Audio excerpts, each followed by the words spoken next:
Ba ba ba ba ba ba ba ba ba. Ba ba ba ba ba ba ba ba ba ba ba ba ba ba. Ooh.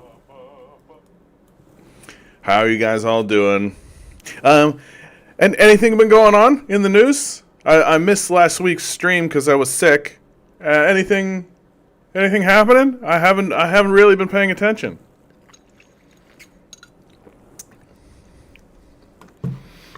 It is wild watching like an entire civilization like discredit itself. Transylvanian, good to see you. Long time no see. Interesting times, eh? Yeah, I mean, like, I missed one stream and like a whole war.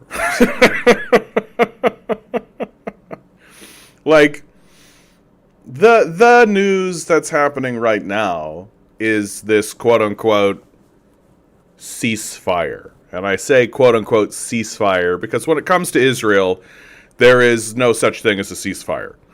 There is only a period to rearm when it comes to Israel, right? Israel is a Nazi state. Their ambitions are Nazi ambitions. The desire of the entire country and the entire populace is to take over the entire region, which has been very clearly stated by Netanyahu in public several times, including at like UN Security Councils and with maps. So it's just extremely obvious what the intention of Israel is. Peanut Butter Beatrice, yeah, and the so-called agreement has already been violated. Was that even 24 hours? Yeah. Like, I mean, this is Israel, right? This is how they are. This is who they are. This is what they're going to do. They are a Nazi aggressor state. There's no such thing as a ceasefire. There's just no such thing as a ceasefire. The only thing, and this is actually important, it is important and it is worth bringing up, is that what the ceasefire agreement has allowed Iran to do is declare victory. Content, good to see you. That by the accepting of the ceasefire deal, by the United States saying, okay, yes, let's have some kind of ceasefire, it is a victory. Like, Iran does get to point at it and does get to say, we won. And that's pretty clear, right? You have to be you have to be a Zionist to think anything else happened. And so from that perspective, right, accepting a ceasefire deal from the Iranian perspective does make sense. Like, offering a ceasefire, having that ceasefire be accepted, even though you know it's going to be violated, even though you know, like, Iran literally calls the United States and Israel the Great Satan. Like, they call it, like, one of the big slogans and mottos coming out of the Muslim world is death to America, right? Like, these are not... You have to imagine that the Iranians are fully aware that we're not going to be negotiating with these guys, right? Like, there's no such thing as a peace when it comes to Israel and America. Like, there's just no such thing as the idea that these guys are suddenly going to go, oh, this whole idea of war and this whole the fighting and all, we've got to rethink this, and we got to, like, none of that is going to happen. Iran and the global south and the enemies of America are fully aware that the only way the fighting stops is if America is defeated and if Israel is defeated. It's the only way things are going to proceed. And so, not shockingly at all, right? Like, if I was in Iran and suddenly it's like, okay, we have the ceasefire, oh, Israel's attacking again, and oh, Lebanon doesn't count, apparently, right? Lebanon's not part of the ceasefire deal. I'm not going to be sitting over there being like, what? What? What a shocking turn of events. Can you believe? Muhammad, can you believe that these guys... Akbar, can you believe that these guys are... Yes, I can. I can believe that. Wow, that's actually extremely believable. In fact, that might be the most believable thing that I have ever heard in my life. I can't imagine anything more believable than the idea that the Americans and the Israelis violated the ceasefire deal. Like, for God's sakes, Peak Hegseth is literally saying that international law and rules of war are stupid. Like, these guys are Nazis. They're Nazi war criminals. They should be treated as such. The people who support them should be treated that way. And it's silly to think that we should do anything less. Like, if you're one of these, like, enlightened centrist types saying that, oh, if you're talking that way, then you're the real Nazi, then you're a fucking Nazi. Like, it's real fucking cut and dry at this point. It's crazy to think anything else. Transylvanian writes, it's good optics for the global south. It lets Iran present itself as the rational actor, which they are, and the Zio-American axis as the unhinged, untrustworthy warmongers. Look, it all comes... I've said it several times on the stream. I'll continue saying it until maybe it manifests itself rationally in the world. Stability is king. You can be like a cutthroat, evil psycho. Like, you can be that. The history is littered with leaders who are ruthless, sycophantic nightmare creatures. Like, it's a common trope amongst humanity. Humanity is fully capable of generating leaderships and leaders who are unhinged nightmare psychos. But you want stability. Like, you want stability.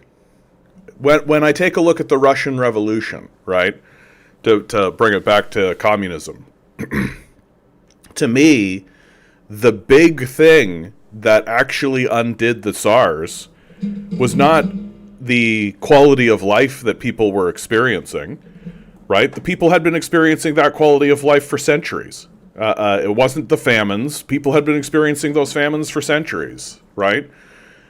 It was that the Tsars were taking their soldiers and throwing them into wars that they lost and that were folly. Like, who are the people who actually overthrow the Tsars? Who are the people who actually walk into the building with the weapons, take the Tsar, and take him out back and do away with him? Like, who are these guys? It's the military. Like, these are the people who actually do the revolution, who actually do the work of actually doing these things. And they get convinced that the Bolsheviks, amongst other factions, but the Bolsheviks, are just going to do a better job of not pointlessly sending us to needless wars of aggression where we die for nothing. So, you can be evil, but you need to ensure that your evil is predictable, that when you say something, you go, hey, we're going to do the thing we said we're going to do. Like, George W. Bush is the perfect example of this. Like, he's absolutely emblematic of what I'm talking about, which is that he said after 9/11, he said, we're going to go into Iraq, weapons of mass destruction, we're going to go in there and we're going to get those weapons of mass destruction. And sure, there were people who were like, we disagree with that idea. That sounds like a bad idea. But he said what he was going to do, and he executed on the thing he said he was going to do. And so now people have this, like, retrospective of George W. Bush where they're like, yeah, what a fuck up. Like, what a dumbass. But, like, he said the thing, he said what he was going to do, and he did the thing he said he was going to do. So it was predictable. There was a debate. People could have a discussion about it. Military personnel were given rationales. There's a logic to it. And yes, they're fraudulent, lying, megalomaniac psychopaths, right? But that's not what we're discussing. Like, we're discussing basic kindergarten level, like, so you want to govern a country, like straight up, like, oh, you are the president of a country. Number one, the first thing people are looking for is stability. People are not looking for a big moral proclamation. People are not looking for a big vision, really. People are not looking for enormous shifts and enormous change, really. Even if you run on hope and change, right? What people want is stability. That's what people want. And what Trump is doing, and what Trump and Netanyahu are both doing, is introducing a lot of chaos and a lot of instability into the system. They're really showing how fragile the American system actually is. They're really showing how fragile a lot of these alliances and international law and institutions, they're really showing how fragile a lot of these institutions actually are. And because of all of this, that's going to be their undoing. Like, if they actually were talking about Iran and actually discussing Iran and saying, hey, I think we need to do military action in Iran, and like bringing people along with it, I think that they could have done the things that they wanted to do in Iran, even though the things they wanted to do are dumb. Like, there's a beautiful counter narrative finally arising, and it's one of its big proponents is this idiot professor. What's Jiang? What's this guy's name again? You guys know who I'm talking about in the chat. Professor Zhang, or whatever his stupid dumb name is, who's one of these word salad professors that discredits the institution that accredits him, like Peterson, right? Like, and I feel like the global South especially, but the world at large, is starting to get aware that, like, oh, these institutions will occasionally spit out these word salad hacks who are total losers. And he's putting forth the argument that, oh, Trump wanted to lose this war. The whole point is to get the Strait of Hormuz closed, which will force countries that were reliant on the Strait of Hormuz to suddenly become reliant on America and American power. That's the stupid, dumb argument that stupid, dumb idiots use. And the reason why it's a stupid, dumb argument is that if you wanted the Strait of Hormuz closed, you could have just put a blockade on it. Like, if that was your whole strategy, like if the whole reason you're doing all of this stuff and destabilizing all of these international agreements and destabilizing all of these relations and making yourself look like a goddamn fool, right? If the whole purpose of it was to close the Strait of Hormuz, like that's the goal, right? That's the victory. That's the key linchpin of the counter argument that's coming out of the mouth of total morons. If that's the actual goal that they've actually thought about, we're playing 5D chess, and we'll make ourselves look like total asshole idiots and alienate everyone around us. But boy howdy, we'll get that Strait of Hormuz closed, and then they'll rely on our oil, right? Like, if that's your whole argument, fucking blockade the strait. Like, put a blockade on the strait. You don't need to do all of this posturing and all this megalomaniac nonsense and invasions and sending in Marines and bombing and like all this kind of shit. You literally take an one aircraft carrier,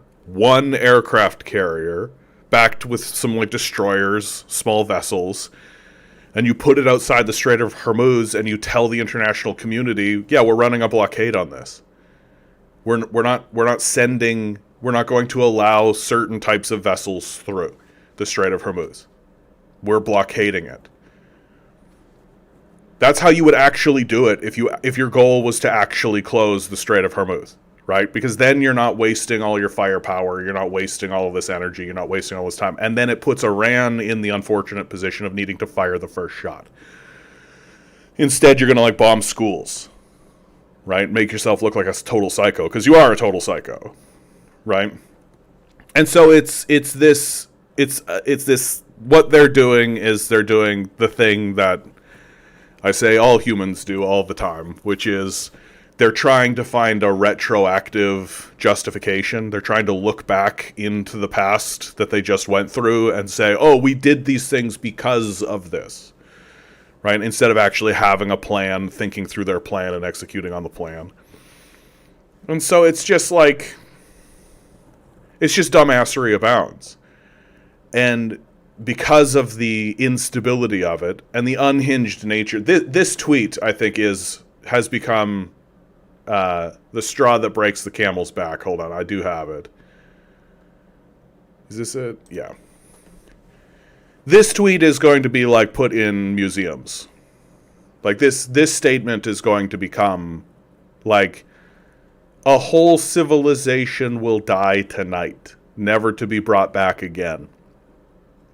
Like that is a threat of genocide. That's a threat of nuclear bombardment. I don't think that you can seriously interpret that any other way.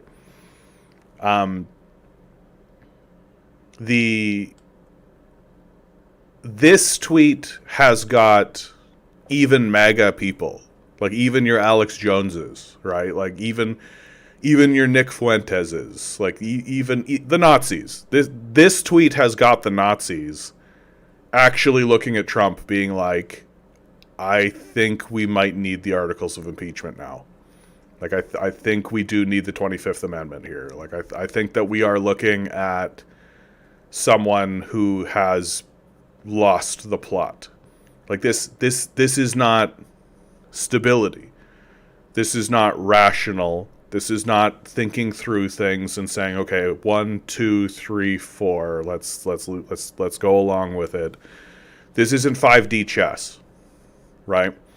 And if you think your 5D chessboard should include nuclear holocaust, then you should no longer be allowed to play the game. Full stop. Right? If you think that on the board there is a piece that says commit nuclear holocaust against a country, you should just no longer be allowed to play.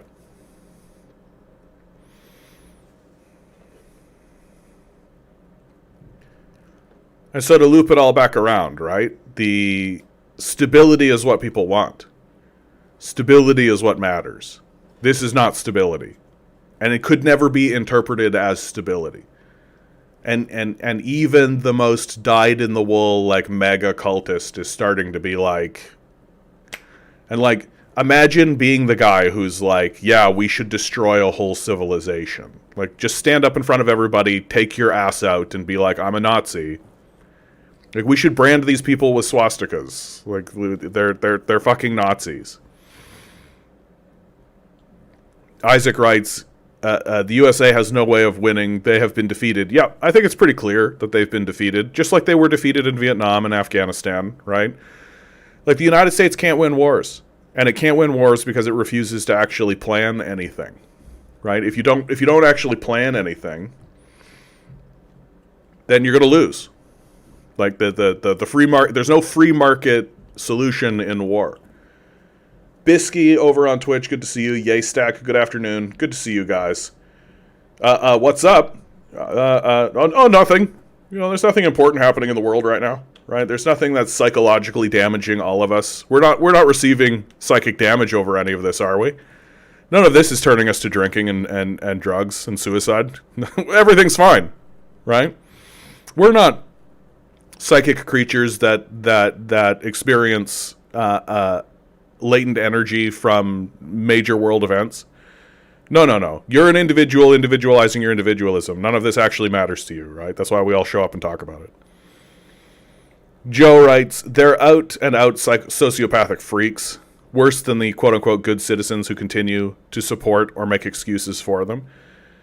I actually invert that. I think that the quote-unquote good citizens, the people who are pretending to be centrists or to let's hear all sides, I think that those people are way more reprehensible. Like, I think liberals are worse than conservatives, right? Because conservatism is honest. It's selfish and greedy and yeah, psychotic, but it's honest. Like, they are what they are and they say what they are. And so it's like, oh, okay, like, they need to be prevented, they need to be stopped. Liberals are the ones who are trying to pretend like they're your friends. Liberals are the ones that are trying to move revolutionary energy. Liberals are the ones that are trying to convince you not to put up a united front against these psychopaths. I think they're way worse. Like, if you were to, like, when these people all go to hell, right, I think liberals go deeper into hell than conservatives do. Because conservatives are just like, oh, you're just a child that never really grew up. You see the world in a very black and white, good guys, bad guys kind of dynamic. You believe you're the good guys because you're a child that never grew up. You've never really experienced anything to convince you to be anything but this child that you are. And so you go through the world smiting evil, right? Failing to recognize that in the perspective of any third party, you are obviously the one doing great evil. So so when it comes to conservatives, like, conservatives are just like blithely childish and stupid, right? They're just convinced of their own greatness because their mommy told them they were special when they were growing up. It's like Ben Shapiroism. Like, he just was told that he's a good little boy and got kisses from his mommy and was handed $500 billion to run a media system, but he never, like, grew up, right? He's just a little kid. So that needs to be prevented. Like, we need to stand up against it, but it's not insidious or sinister in any way. It's just barbaric Nazi nonsense, right? It's just like a wall of childish violence. Like a kid who plays the video game Postal, but now he wants to do it for real. The liberals are the ones that present themselves as knowing better. Liberals are the ones that present themselves as the voice of reason, as the grown-ups in the room, as the people who are actually people of conscience, as they present themselves as the people who are part of the united front against conservatism, right? They're the people who actually say, oh yes, we agree with you. We see how dangerous these conservatives are, and we see how difficult it's going to be if these people take power. And so you should give power to us, and then we'll stand against them. And then when they take power, they just enact the exact same legislation and do the exact same thing. So as far as I'm concerned, like, in terms of the levels of hell, conservatives, liberals. Because liberals are duplicitous and insidious and sinister. They're the ones that are standing in the way. That if it really was just conservatives versus people, I think people would win every single time. That it requires liberals to allow conservatives to thrive. And that's the game that they play. And I don't think they're well-meaning. At this stage in the game, it's impossible to believe that they're this stupid. Like, it's impossible to believe that liberals are standing there being like, oh, we couldn't possibly have known that. What do you mean we're part of the problem? I don't I think at this point they're just playing dumb, and they're playing dumb because they think you're dumb. Like, they know what their goal is. They know what it is they want to do. They are conservatives that just tilt their head and go, oh, I feel bad. Oh, yeah, I feel your pain. I understand. So that they can be the ones to pull the trigger. Like, and they know that they're doing that. They're fully aware. They're fully aware. They just think that you're stupid. And because we keep going conservative, liberal, conservative, liberal, conservative, liberal, Republican, Democrat, Republican, Democrat, Republican, Democrat, because we keep doing it, they have no reason to stop. Like, they think you're stupid, and all the evidence shows them that they're correct.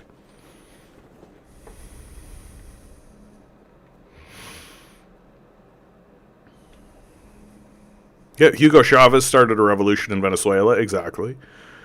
Yeah, like, most revolutions require, like, military personnel. It's usually how it goes. That The Bolsheviks in Russia were the intellectual force that took political power. But if they didn't have the support of like significant sections of military personnel, that would have fucking gone nowhere. Right? That would have gone absolutely ass nowhere. That's why the quote unquote revolutionary forces that exist here in Canada are a joke. These Trotsky groups. Right? Like they're fucking dead in the water. No one is going to actually go along with these guys.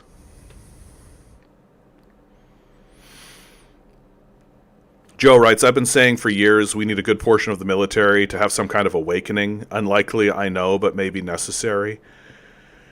Yeah, I mean, I think when you compare, like, what's the more likely scenario in the West? That military personnel will actually stand up against the political apparatus and there will be a significant conversation or coup or some kind of event that occurs versus the political system will just fracture. Like, to me, I think the fracture is more likely. It's just more likely that that will be the case. And that individual states and provinces and perhaps even cities and territories will just go their own way. And just be like, yeah, we're just not taking orders from you guys. We're no longer going to pay those taxes. Like, we're not interested in participating in this game that you're playing. Where you pretend like you're our leader and we pretend like we're your followers. It's just not a thing anymore. I think that's the more likely scenario.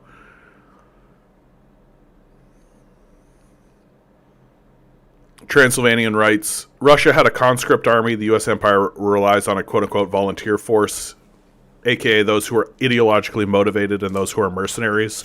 The class dynamics are different. I mean, I think that most of the United States military is a mercenary force at this point. Like, the military, insofar as it exists, is essentially an administrative force that has been hollowed out. And I think the Iran war has really highlighted that. It's really shown everybody that, like, there's no like, standing army. There's no, like, standing military force. Like, these guys are... Like, they're not winning. They're not winning fights. They're not winning wars. And the fights that they're taking are dumb. Like, these are dumbass fights that these guys are doing. Like, the whole Iran conflict has been just stupid from the outset. Like, forget about evil, right? Obviously, the whole thing is evil. But just, like, the moment that should have shown everyone how stupid the ruling class of the capitalist world actually is when they bombed a school of school children that they knew was a school of school children, and then went on public media and said, citizens of Iran, rise up against your tyrannical leaders. That requires an enormous amount of stupidity. You have to be a deeply, deeply, deeply stupid person to murder someone's children and then ask for their help to overthrow their own leaders. I just don't think there's competence involved in this decision at all. Like what? So we murder some kids, so what? Like, all you have done is reinforce the message from the Ayatollah that you are the great Satan and you should not be trusted. And incidentally, that's correct. You are the great Satan and you should not be trusted. This whole ceasefire idea, there's no such thing as a ceasefire against America and Israel. It just doesn't exist. America needs to be roundly defeated and Israel needs to be roundly defeated. And that's all there is to it. Transylvanian, yep. Mercenaries also turn on you when you're no longer able to pay them. Oh, even worse than that. Like, Machiavelli was completely right when it came to mercenaries. The only thing mercenaries are useful for is occupying territory. That's the only thing they're useful for. Because if it comes down to their life versus your coin, they'll choose their life every single time. So they're unreliable. They won't fight to the last man. They'll just leave and move on. The only thing that mercenaries are good for is beating up unarmed people and holding territory for you. That's it. Hall writes, this Yang said communism was a psyop enforced by capitalists. Yeah, that's embarrassing, right? Like, that was the moment. People had asked me about, I don't know why I'm forgetting this guy's name. It's so annoying, but this professor, Professor Jiang, right? He's one of these guys who's like trying to predict the outcome of the wars and all. And part of the issue is that some of the stuff he says seems reasonable and makes a type of sense. Like Peterson, right? Some of the stuff he says is reasonable and makes a type of sense. But then when you dig a little deeper, and it's getting to be that the litmus for these guys to see if they have any competence in them at all is just like, okay, what's their opinion of communism? Like, how if... Because I think that you can still be, like, not anti-communist, but you can still be critical of communism and still have things to say about communism while still existing within the realm of rationality and still being like, yeah, I am ultimately not a communist because of X, Y, and Z. And it's like, oh, okay, like, that's at least, like, rational critique. Like someone like Chris Hedges, right, who I listen to and follow, and I really like this guy. He has a critique of Marxism and communism that I'm like, yeah, okay. I see where you're coming from. I think that it exposes him to counter-critique, right? But that's fine, because that's part of being a human, and there's humanities here. We can have a discussion, and it's at least based on rational observation and conversation, right? And in his case, especially personal experience. But Jiang stood in front of everybody and said that he thinks communism was a capitalist conspiracy to reinforce capitalism. And it's just like, okay, bye. Like, you're just a stupid person who managed to get a degree from a university, and now you're being put in front of everybody by capitalists because capitalists are liking the message that you say about certain things. Because ultimately, guys like Jiang, what their point is, and what liberals will do after the Trump era, right? And you can see it; they're already doing it. Is that their job is to run cover for capital, right? Their job is to rehabilitate and resuscitate the vision of capital, to ensure that people don't go, oh, the problem was capitalism. Right? So their job is to scapegoat Trump and to be like, the problem was Trump. Trump is the problem. We need to get rid of Trump.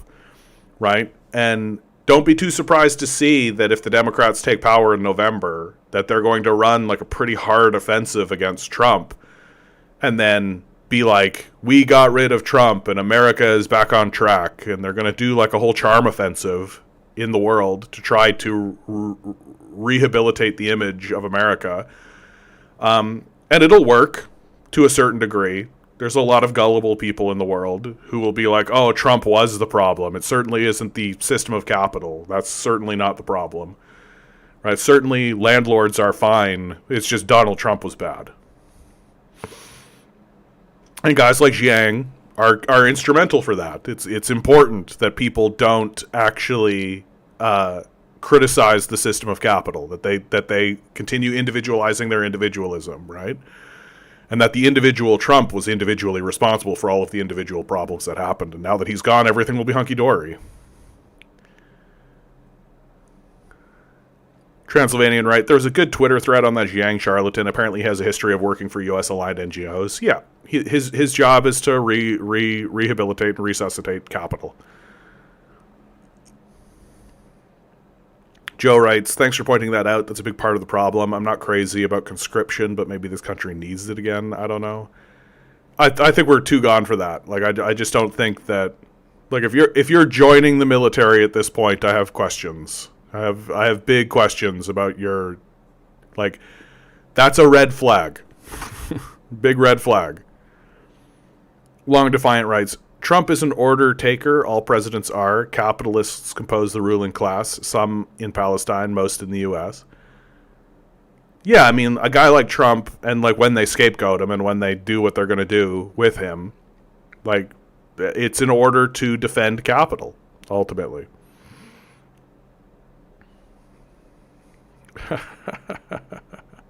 Content writes, God damn it, the guy playing Frenchie in The Boys is an ex-IDF soldier. Yeah, of course. You've got to normalize. There's somebody on TikTok that I follow, and her whole shtick is that she shows you pieces of media where the Zionists attempt to normalize Zionism in media. And it's pretty insidious. Like, they're pretty aware that what they need to do is implant themselves in media to try to normalize Nazism, basically, right? That, oh, this beautiful woman was she worked for the IDF, and she seems like a nice, likable person, and the protagonist seems to really like her, and so, oh well, it didn't work out, la la la, on we go, and you don't actually put together that, like, oh, that was like a Nazi he was talking to. Like, whenever you're watching a piece of media, if a Zionist or an IDF soldier or Israeli military shows up, you're just like, oh yeah, that's a Nazi. And look at how normal they try to present these people as. Like, look at how they're like, oh yeah, I learned Krav Maga. Oh wow, this super dangerous martial art that nobody ever sees and it goes nowhere and nobody knows anything about. Krav Maga, right? Yeah, we all know this. That's why no martial artists actually use it, and it's actually never won any serious competitions, and it's kind of a pointless, dumb thing, but you know about it because it's all in your media, right?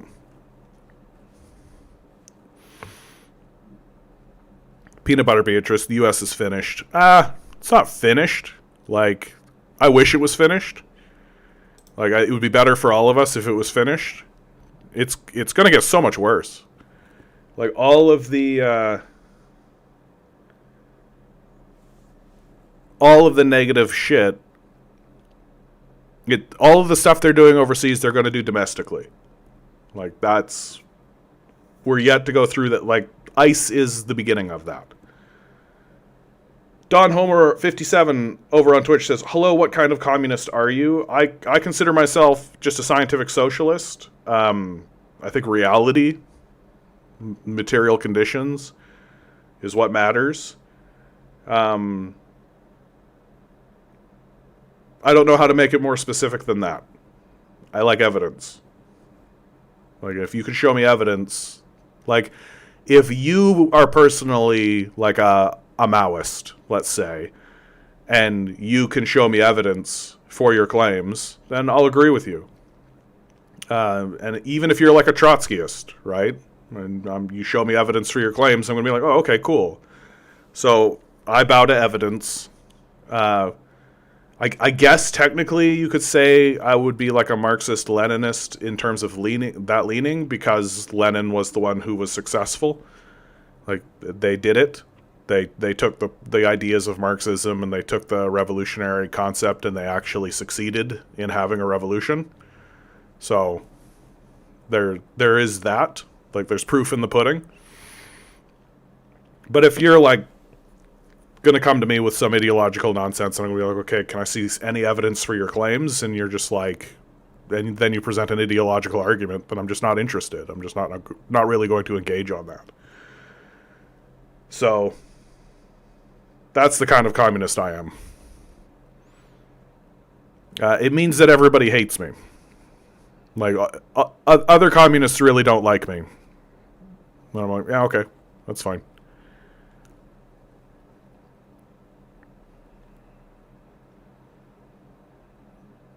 Joe writes, loudmouth douche. Seems no one can take him seriously. He needs to be gone now.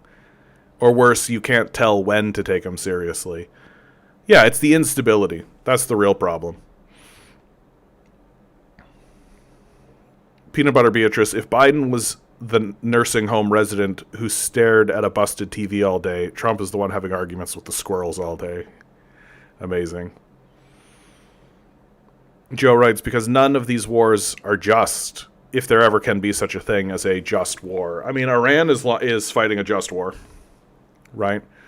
You have an aggressor state literally bombing school children, and you are defending yourself. Like, I think that's the very definition of a just war. The trouble is that because America is so bloodthirsty and so psychotic, they use this just war rhetoric in order to cover what their goals actually are, which is to just steal as many resources as they possibly can.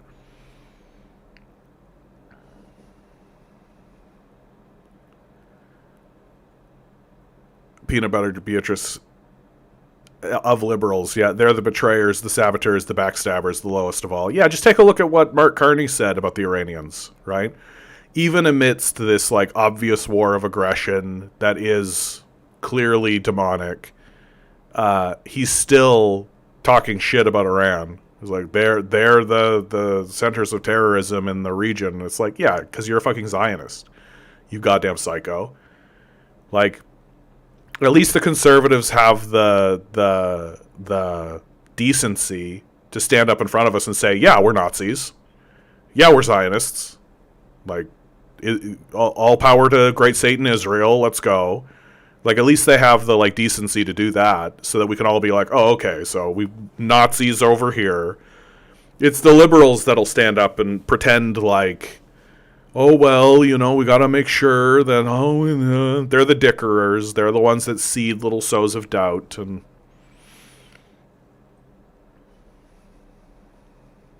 Joe writes, I'd like to think that anyone here is way past having any faith in the painfully illegitimate conservative liberal electoral circle jerk as any mechanism for positive change.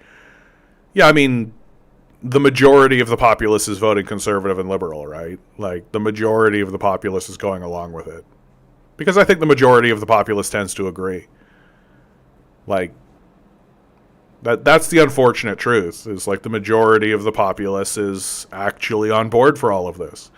That's kind of the thing that most people don't want to really sit with, because it's easier to believe that we're all just victims being pulled along by an evil elite cabal of Nazis and Zionists. But like, no, there's a ton of people who agree with this.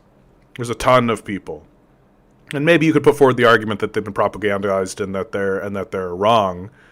Yeah, so what? Like, there were plenty of Nazis who were propagandized and who were wrong as well, and they still went along with it.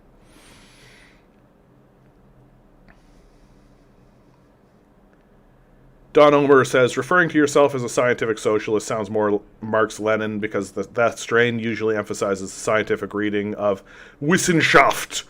Yeah, I mean, Marx himself referred to himself as a scientific socialist, and like his work is like really rooted in there's a stupid name to forget, but the work of Adam Smith and then the other economist starts with an R. Rousseau? Why am I blanking on that name? And then of course Hegel, right? Like the philosophy of Hegel, and which Hegel, people, I don't know why people act like it's sort of weird. It's like literally like a law of thermodynamics, right? Like, do something, there will be blowback, right? Each action has a response action to it. And it seems like Hegel is basically just like, yeah, that idea, but social. It's like, yeah, okay, that makes sense. Like, there's going to be a blowback from Trump. And the big blowback from Trump in this whole moment might actually be that voters will simply not fuck with AIPAC anymore. That if you're going to stand up in front of people in the Democratic Party and say, yeah, I take money from AIPAC, people will just not vote for you. And to me, that'll be the real proof of whether or not American citizens actually have a moral center or a moral compass. Because it's like, it's so obviously a slam dunk. Like, it's so clear that if they're going to put somebody in front of you who is taking AIPAC money, it's like, oh, then you're a Nazi, and we can just move on from that, right? And I'm not going to vote for a Nazi. So, next candidate, please. It's like they're going to try to put, what's his stupid name? The governor of California, the guy who looks like Gul Dukat from Star Trek, Gavin Newsom. Go watch some Deep Space Nine. And watch some episodes of Star Trek The Next Generation that really highlight the character Gul Dukat. He's a Cardassian. Watch that actor do some of the work that he does on Deep Space Nine. And then watch Gavin Newsom. And you're like, oh, yeah. That's who you are. You're this obvious snake oil salesman who is clearly running this, like, Christian Bale in American Psycho, like Patrick Bateman grift, where you're pretending to be this man of conscience, but you're really a psychopath, like just like a dyed-in-the-wool nightmare creature. And he's just like explicit about it. Like he supports the Nazi state of Israel. He supports the genocide of the Palestinians. It's like really nakedly, openly done. And why does he do that? Because one of his primary backers is AIPAC. Like, so the Democratic Party really needs to go through a period of purging the Nazis, right? Austin, good to see you. Cody, good to see you. Matthew, good to see you. Matthew writes, "Hi, John. I really appreciated your last stream. I love when you talk about religion. I hope you're doing well." I hope you're doing well, too, out there, Matthew. These last few weeks have been difficult. Like, the Iran war has been particularly, like, resonant and difficult. And I don't like it. Conetropia. There's a first-timer. "Hi, Canadian. I'm your neighbor to the south, as in from the United States. I'm so sorry. I'm so sorry that you're experiencing what you're experiencing. Found you from your Uyghur genocide debunk video." Wow, that's an old one. That's an oldie but a good one. The BBC one, right? That's a real oldie. That's like 5 years old now. But like, I'm glad that I did that video, because doing that video really confirmed to me that the BBC is just an untrustworthy source. Like, it was so obviously childish, like so crazy what they did in that the BBC did this. Like, the BBC, so China has prisons, right? They've been experiencing a war essentially in Xinjiang. There's a separatist movement there that will like go into tunnels and massacre people and all this. The BBC obviously omits all of that. That's not important for the viewer to know anything about. Unimportant to know about the war that's going on, right? As well as the blowback from the Afghanistan war, right? Unimportant to know about a refugee crisis. None of that matters. Don't need to inform your people of this. The moment that I found was really disgusting was like the Chinese officials were talking to British journalists, allowing British journalists to come into these facilities to see what these facilities are. And like, they didn't show any interviews with anybody. They clearly did interviews with the people inside and all this, and they gave more time to like CIA assets who were just telling these bald-faced, very blatant lies. And they gave more time to those people than they would to like, hey, who are the people who are in these facilities? Like, maybe start asking them like, hey, why are you here? Like, what do you make of the security that is here? Because there is obviously security, right? And they knew that they couldn't air any of that, because if they aired like, oh yeah, the security is here to protect me. Like, I come from a group of like Islamic radicals who think that killing people will send them to heaven and get virgins and stuff, and that they'll martyr themselves for their faith. And I prefer to go down this other road where I come here, I get an education, I get shown some basic social skills and get integrated into Chinese society. Right? That would be my preference, right? But coming here is fairly contentious. And there are people on the other side who would come in here and kill me if they could. Like, you can't air that if you're the BBC trying to put forward this, like, they're committing a genocide we can't find. It's just embarrassing. Don Homer says, well, Marx and Engels referred to socialism as Wissenschaft. Wissenschaft! I'm sorry, I'm just having fun with that. Which is not really science in the way it leads to English speakers. It's more like academic. It includes the humanities, not strictly empirical matters. It was also kind of rhetorical as a way to separate their material socialism from moralistic socialism. Yeah, nice.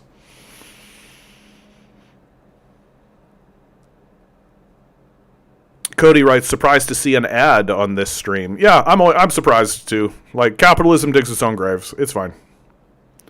At the end of the day, somebody's got to pay for this.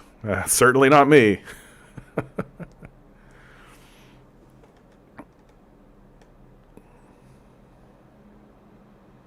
SV writes, workers should own the means of production style communist. All companies should hold becoming a co-op as a goal style. Yeah, the co-op argument I think has legs. I think that you can make that argument pretty good, pretty successfully.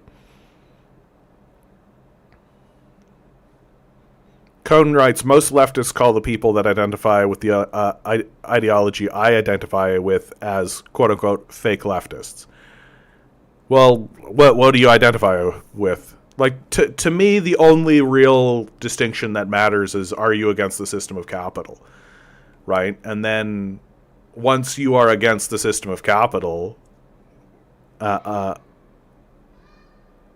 you actually going to defend anti-capitalism and being against capitalism? Contropia says, Dangism, Deng Jingzhou theory. I mean, you want to talk about, like, Dangism, like, proof's in the pudding, man. Like, I respect and understand how through the 70s, people would have been against what Deng Xiaoping was saying. And that the Cultural Revolution in China was essentially that conflict between Mao and Deng, born into Chinese politics in a very serious way, right? And like I talk at length about the Vietnam War and China's transition from Mao to Deng, right? Like, it's a very important social moment, and it's important for communists. And I really respect and understand why people would hold the Maoist line. Because it makes sense, right? Like, Mao spent his entire life fighting against imperialists and capitalists. He was never going to bend the knee to them. He was never going to acquiesce. He was never going to negotiate. But, like, the Dengist line essentially is rooted in the idea that, like, we can't just fight this war forever. Like, that's really what it comes down to for me. Here, I'm going to pause for just 1 second, guys. I just need to run to the washroom. I drank too much coffee. I'll be right back.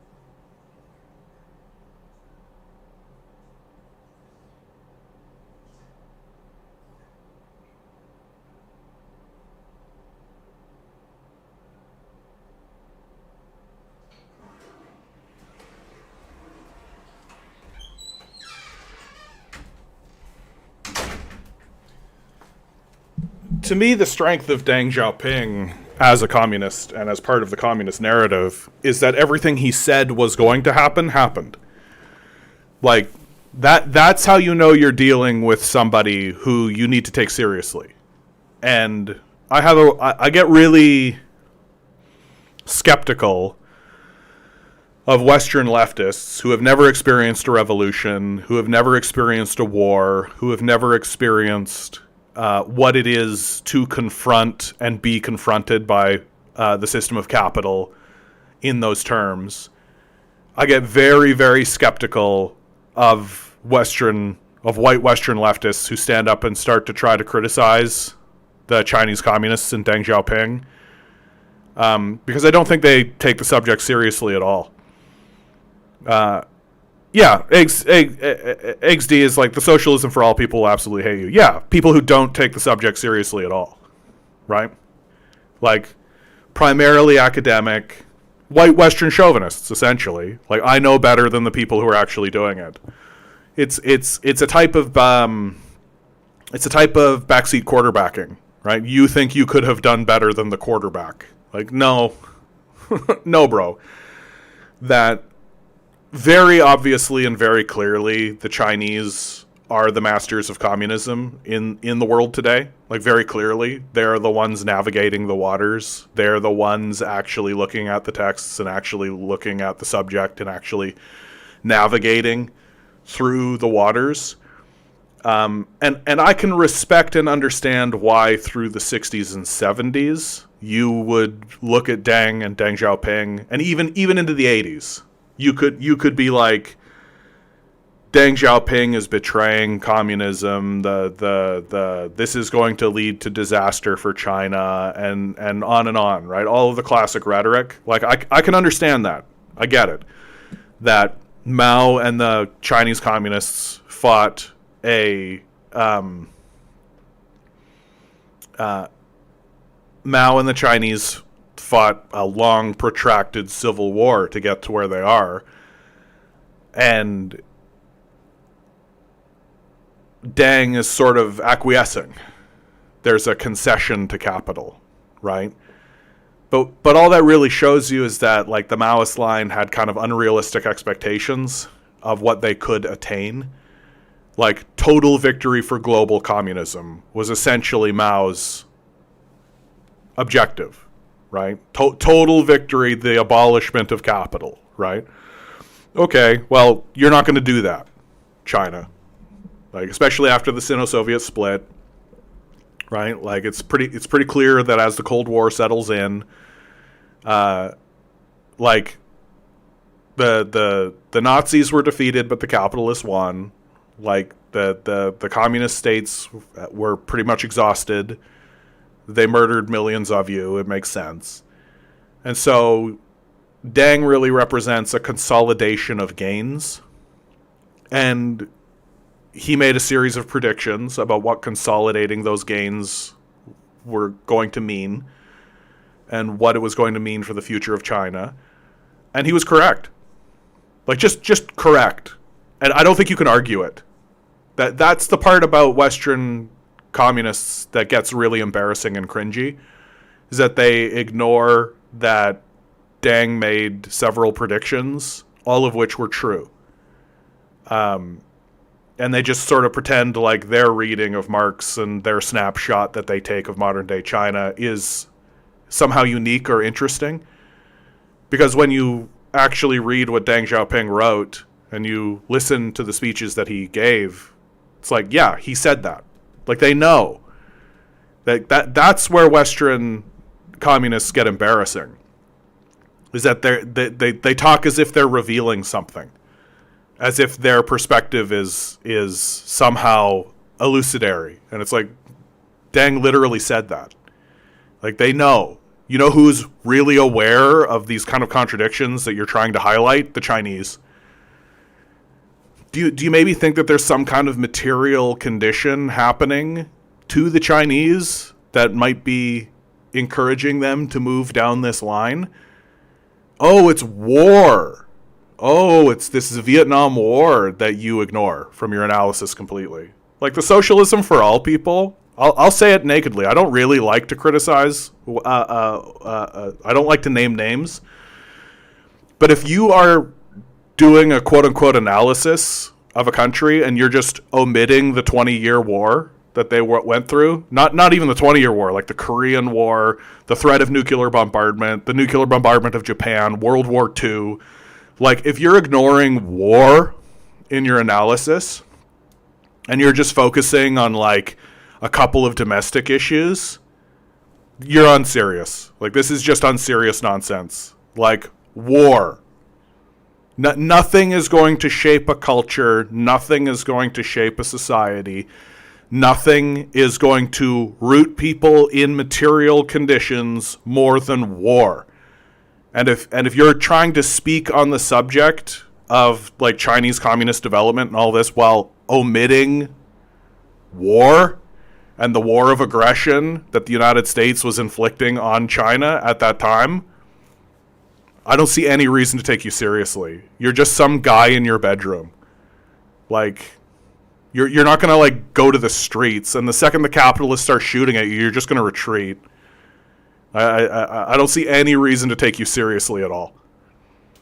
And what it is and what it turns into, and I see this a lot. It's especially true of the Trotsky groups, but I see it elsewhere as well. Is that they've turned Marxism into a religion? That they read their text, right? They read Marxists and they read Marx, right? And maybe they're nice, well-meaning people, and that's fine. But they read Marx, and then they take like a snapshot picture of like a modern communist society or a society that has had a history of communism, and they take like this snapshot, they go poof, and then they take the snapshot and they put their text onto it and they say, this does not equal this, therefore. And it's like, okay, cool. A big section, a big part of the analysis is not just material analysis, it's also historical analysis. Right? So if you're going to take this snapshot picture of the material conditions of modern day China while ignoring the history of China completely, especially ignoring the subject of war, which has historical significance, then your analysis is incomplete. And I don't think is very serious. And a big reason why I think they don't do a proper analysis is because white Westerners think they're better than Easterners. I think that there's a good deal of Western chauvinism within the critiques of Western communists. Like, they just want to believe that they're better. And they're not. They're just not. Like, white Westerners have never achieved a revolution. They have never sustained a revolution. They have no idea what it looks like. They don't really have a leg to stand on when it comes to talking about who betrayed what.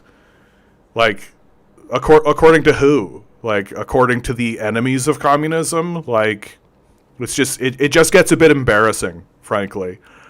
And you talk to these guys, and it's especially obvious when you start to bring up the subject of war. Like, you bring up the subject of war, and they just leave. They're just so clearly in over their heads. They clearly don't understand the subject. They don't want to understand the subject. Because the subject of war is an adult subject for adults. And I don't think they're taking the subject very seriously, outside of their sort of religious understanding of it. Which is why communists don't really like talking to me. Because I challenge their views, and their views are usually just religious.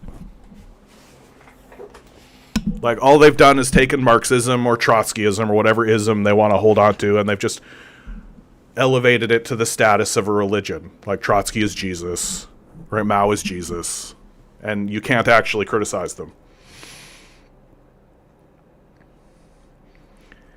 Oh, I don't know about this name. I'll just call you 1. It's just a string of numbers and letters. YOLO, have not been here a long time. I was wondering to ask, what things would you yourself change about communism? What rules must be changed or removed, or established slightly better and be safer against evil corruption? Ignoring war history is pretty dumb, yeah. And then Eleni, good to see you, Eleni. Communism is E for everyone. I don't think I'm in a position to make those kinds of proclamations. Like, I'll reinforce something I just said, and I think it's absolutely true. I think it's fundamental to how communists need to approach the subject, which is that we are students. Like, I don't consider myself a master of communism, right? That the people who are the masters of communism are the people who are doing it, right? The people who are actually doing it, the people who are actually moving forward with their revolutionary cultures, those are the people who are the masters. Like, what I feel like Western communists do, essentially, is they'll take a look at someone like Magnus Carlsen. If you don't know, Magnus Carlsen is the best chess player in the world today, perhaps, and there's a really strong argument to be made that he is perhaps the greatest chess player who has ever lived. And he's alive today, and he's quite young. So chances are good that he will remain in that position for a long, long, long, long time. And what I feel most Western communists do is they look at a move that Magnus Carlsen does, and they criticize it. As a student of chess, right? Magnus Carlsen does something, and they're like, "Oh, that was the bad thing to do. That was the wrong thing to do." And forget about the fact that he's the greatest chess player that maybe ever lived, right? And so the question becomes like, well, why should I take you seriously? Why should I listen to what you have to say? Because what they're doing is they're trying to alter material conditions to meet their religious ideology that they call Marxism, or whatever ism they're following, when it's the opposite, right? That what Marx and Hegel and Engels, what they were all writing about is that, hey, material conditions exist, and that material conditions determine human behavior. And we should have discussions about what to do when material conditions are in certain configurations and how material conditions exist. And so when you ask me, like, what would I change about communism or some rules or any of this kind of stuff, like, you're fundamentally asking me to make an ideological distinction where an ideological distinction is not warranted. That material conditions are what matter. And so I take a look, we were just talking about the Chinese, right? And the history of China and the rise of Deng Xiaoping and then the rise of modern China. The Chinese know more about the subject than we do, by a lot, right? They're living through it. They're experiencing it. Our criticisms are not really valuable, especially when we pretend as though our criticisms are not also held by the Chinese themselves. Like, that's where it gets really embarrassing. Like, we'll say something about, well, if you do this, then that will happen. And it's like, yeah, you know who's really aware of that? The Chinese, right? But they're put into a no-win situation. Like, that's what's not really discussed about China, and especially the transition of power from Mao to Deng. So the Chinese were put into a no-win situation. Like, they couldn't win. It's a Kobayashi Maru. There's no good solution. There's no way to get out of it. And the people who are standing up saying, well, this doesn't defeat global capitalism. It's like, yeah, we know. What, you actually think that a country without a navy, without an air force, like that's scrambling to try to get nuclear capacity is going to single-handedly defeat the system of global capital? What fucking world are you living in? Like, it's just a dream world.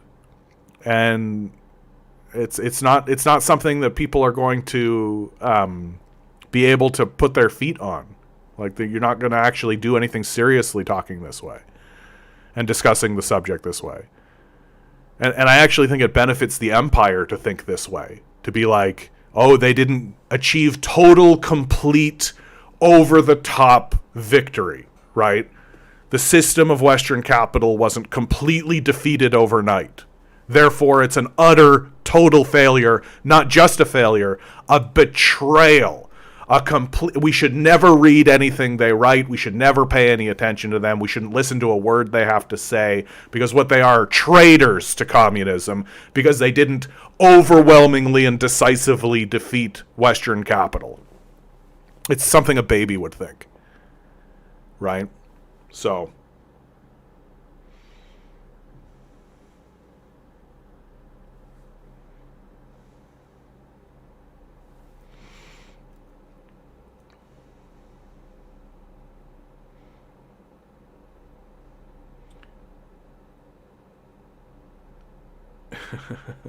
Miami Mercenary comes in with just a quality first comment. Master of basting.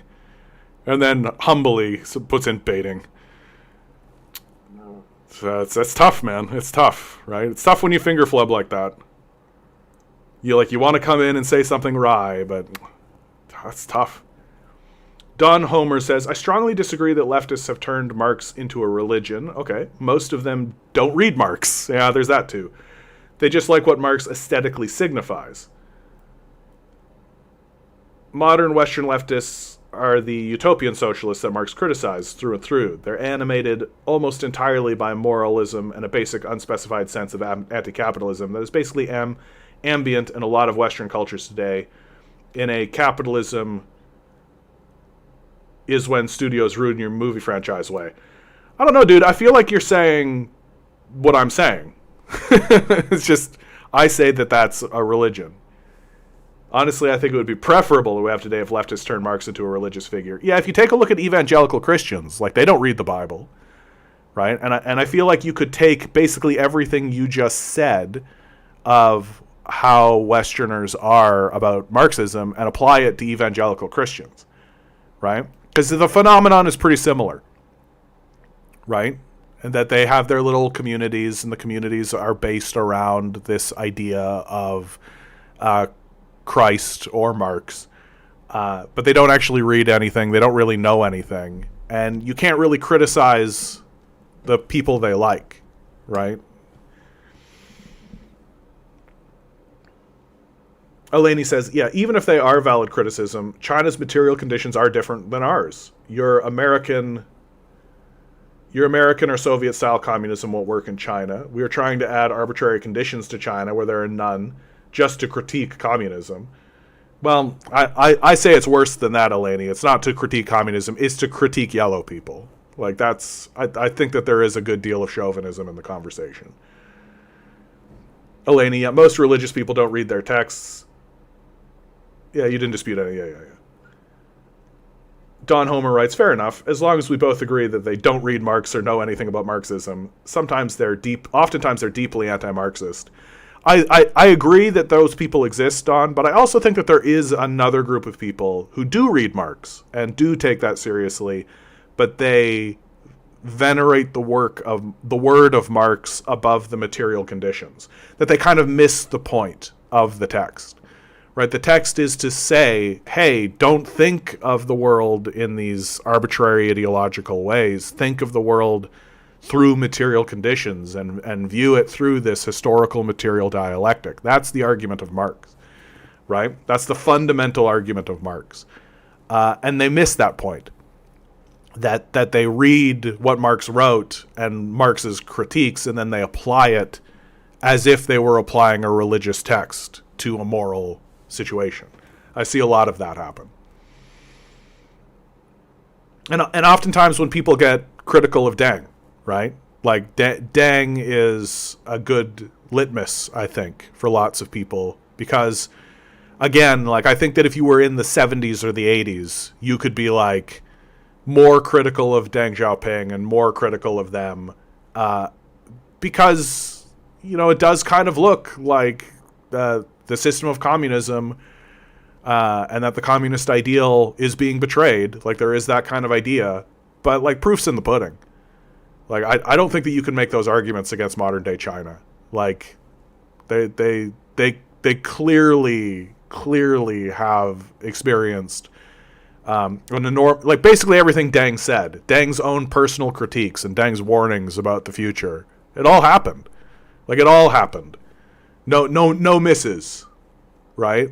And so it's like, oh, okay, like, I don't think that those old arguments work anymore. I think that you just kind of make yourself look silly, standing up and pretending like Deng Xiaoping was betraying China or betraying the system of communism or betraying the ideals of communism. It's like, I don't think so, bro. Like, I really don't think so, man. Like, what modern day China's experience doesn't look like a betrayal to me, right? Like, clearly there are things to be smoothed out, but do you know who was most cognizant and most vocal about those problems and those contradictions? Deng, right? Like, Deng was aware of what was going to happen, and he said so, and they did. And then he was also like, yeah, and it's going to require future communists. Like, people really understate what Westerners Western communists really understate how valuable it is and how enormously, what an enormous success it is to have the National People's Congress and the Chinese Communist Party be acknowledged as the ruling class of China by the West. Like, that is an enormous consolidation. That is an enormous victory. And it cannot be, like, we take that for granted. We just wave our hand and be like, yes, the Chinese Communist Party. No, motherfucker. Like, during that period of time, during the Cultural Revolution, during the Vietnam War, if the Americans could have come in and wiped the Communist Party out and destroyed the work of Mao, they would have. Right? And the fact that they had to finally say, okay, Communist Party of China, you are the leaders. The institution that you built under Mao, that's the governing party of China. We acknowledge it very well. It's an enormous success. That's a huge W. That's a massive win. The only way that you can believe otherwise is if your ideal of what the Chinese communists should have been able to achieve is the total abolishment of all capital, which is not serious, right? It's just not a serious position to hold, especially when you consider, like, the Sino-Soviet split was a very, very key instrumental moment that, like, if you want to be critical of a communist leader, you gotta look at Khrushchev. Like, Khrushchev, I think, is the guy who you should be like, oh yeah, fuck this guy for sure. That when power transitions from Mao to Deng looks at Mao and Deng held out in his first speech to the Chinese people. He said that moving forward there are 4 pillars, right? Pillar 1 was the Chinese Communist Party. Pillar 2 is the National People's Congress itself, so the structure. Pillar 3 were the writings of Marxist-Leninism, right? And then Pillar 4 was Mao Zedong thought. So he held Mao Zedong as highly as the National People's Congress itself. And that's how Deng Xiaoping spoke about Mao Zedong moving forward. And he never criticized Mao. Anytime he got into a conversation where people were being critical of Mao, he would defend Mao and defend Mao's legacy, right? And uphold Mao and uphold Mao Zedong thought. So, because I think that, Deng understood his position in history and understood who Mao Zedong, probably understood Mao Zedong better than the rest of us, who he was and what he sacrificed and what he did and what he achieved.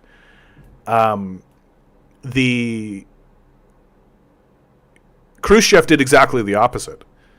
He denounced Stalin.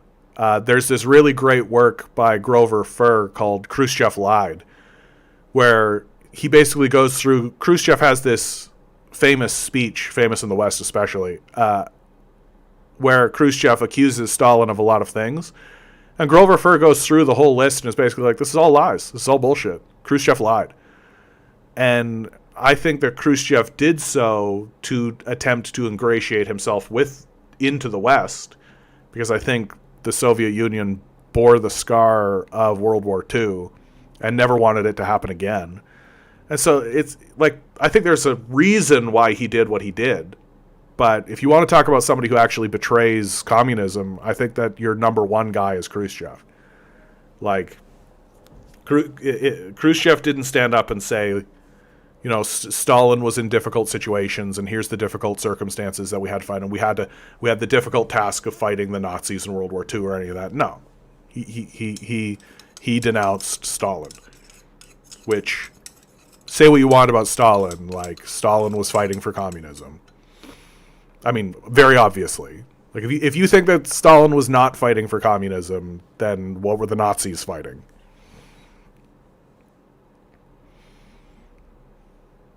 Cohn writes, there's never been a communist society, USSR, Mao era, the current day China, Vietnam, Cuba, DPRK, etc., all just socialist, as communism is stateless. Yeah, you're talking about, like, the theory of, like, the end game, right? Like, that We've got to reach towards something, though. Like the thing I always say, and you have to imagine something before you can do it. You have to be able to envision something before you can go towards it. If you want to be a doctor, you have to be able to imagine yourself as a doctor before you can begin the process of becoming a doctor, right? Imagination comes first. And you can't move towards something if you can't imagine it, which is why the humanities are basically destroyed in the West, because capitalists are well aware that you can't have the working class and the proletariat imagining their freedom. Like you can't allow slaves to imagine their freedom. Like that's just not part of the deal. This needs to be the natural condition. That's the limit of their imagination. You need to believe that this is the natural condition and that there can be nothing to move on from it. And so, yes, it's true. Communism has never been achieved like from its ideological vision. That's definitely true. But you need to imagine something before you can move towards it. And to pretend as though those societies have not had massive and major successes is disingenuous. It is very, very, very, very clear that the societies that base their ideas on Marxism and on communist principles are better off for it. Because what they are moving towards is a better vision of humanity.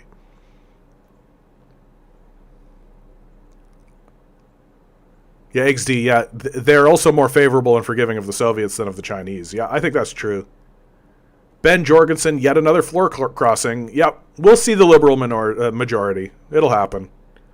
I mean, the capitalists are just consolidating power at this point. And they'll pass a bill to gut everything. Somebody wrote, Canada is social democracy. No. I mean, we might have had a moment where the universal healthcare system coming in. Like, when the NDP was actually a serious force in Canada, I think you could have made the argument that Canada had a social democratic moment. But that was systematically dismantled by the capitalists. Now we're just like a capitalist vassal state. We're essentially a resource base. Like, there's a reason why the Americans are like 51st state, ha ha ha. My whole thing is like, I don't understand why you're kicking that hornet's nest. Like, I don't understand why you're doing that. All you're doing is pissing people off. Like, politically, everybody is sort of aware that Canada is the 51st state. Like, we're a vassal, right? We're a vassal, very clearly. And the capitalists are just upset that we did things like pass a healthcare system, right? That we actually believe in things like laws. Like, they don't like that.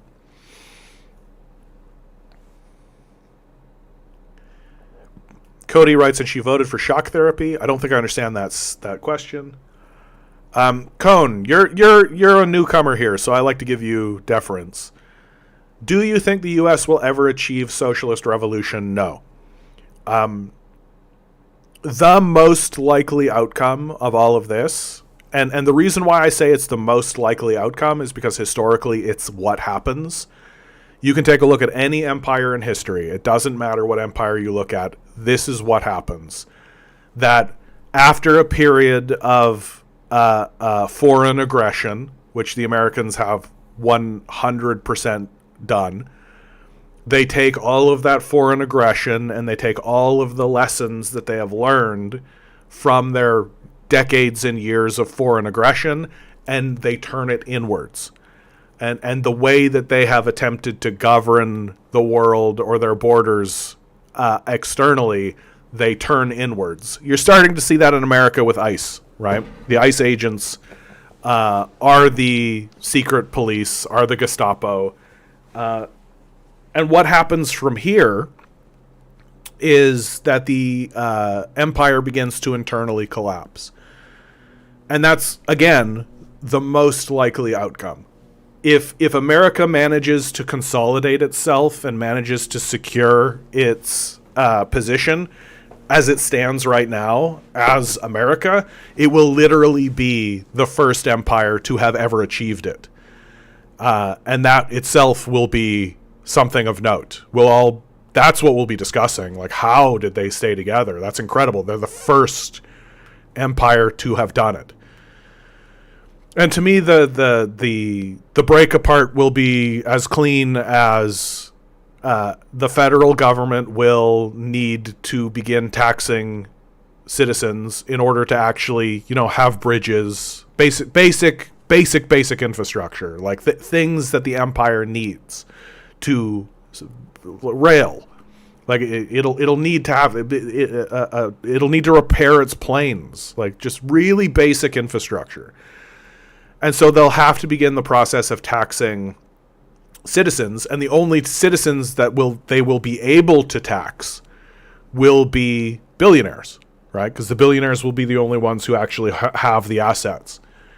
And so the billionaires in response will turn to the working class and say, hey, do you want to stop paying federal taxes? And most of the working class will say, yes, that's correct. So if you're like a Texan and you're looking at your pay stub, you're like, why am I paying this? What am I getting for that? And the answer is nothing. You're getting dead Palestinian babies. That's what you're getting. And the billionaires will start to run independence campaigns, right? And like billionaires have already taken over state houses across most of the United States, right? Like the billionaires own the Texas State House. Like they this is extremely well documented. And so running an independence campaign is the most likely outcome, is that you'll have like a Brexit moment, but for Texas or Louisiana or California, right? Jury's still out on who the first, what the first domino is going to be. And then, of course, the response to that from the federal government will be like an internal war of some kind, that ICE agents and militia forces will be sent to whatever state tries to do this. But if you try to do that to Texas, Texas shoots back, right? And there'll be a lot of people in Texas who are like, yeah, we want control of our border. We want control of our own destiny. Why are we even talking to Biden? Why are we even talking to Trump? Why are we even talking to Newsom? Why are we even talking to these guys? Like, they don't care. They don't know anything. Fuck these guys. Why are we paying taxes to these guys? What are we getting for these taxes that we're paying? And so that'll be how it starts to fall apart. And it'll fall apart. And it'll fall apart in, like the South will rise again, right? And you'll have like groups of states that sort of come together to consolidate along certain lines. And some of those states, some of those countries, because they'll be countries, they won't be states any longer, but some of those countries will be explicitly fascist. Like, Florida will be explicitly fascist. I just don't see a line for Florida outside of just being straight up Nazi fascism. They're already basically there. And then certain states will be more socially inclined. Will be more inclined towards socialism. And don't be too surprised if the federal government destroys those states and just makes the calculation that it's better that those states are destroyed than tolerate having a socialist or communist government there. And so the internal conflict that'll go on across America is the outcome. It's not going to be the case that there's going to be a communist revolution that'll sweep across America and take over the state house and take over the Congress or the Senate, or there'll be a coup and there'll be a communist leader and like all this kind of like none of that's going to happen. America is too big, too divided, and moreover, it'll fall like every empire falls, right? It'll follow exactly the same line. Because America's not special. It's not this special place that we've all been sold on, right? It's an empire like every other empire. It'll fall like every other empire. And we should look at history, look at empires of the past, and say, okay, well, this empire fell exactly like this, so what should we expect? And it'll be brutal, it'll be bloody. If America isn't careful, it can end up in like the Roman period where there's just like public acts of extreme torture, right? Like once this Epstein class, like these groups of psychopaths, finally decide that there's no value in pretending as though they're interested in ruling rationally or through consensus or through the idea of building a better country or anything like this, they'll rule with fear, right? Ruling with fear works. If you walk into a population, grab 10% of the people and crucify them in front of everyone, people shut the fuck up and go to work. Right? And if you don't think that the people who are rounding up little girls to rape on an island won't do that, then you're the one living in La La Land. Like, that's the trajectory of America. That's where America is going. And so I say over and over again, like, get to know your neighbors, right? Talk to your neighbors. Don't just come here. Like this, what we're doing here, what is happening here, what I am doing currently right now is not the solution. It isn't.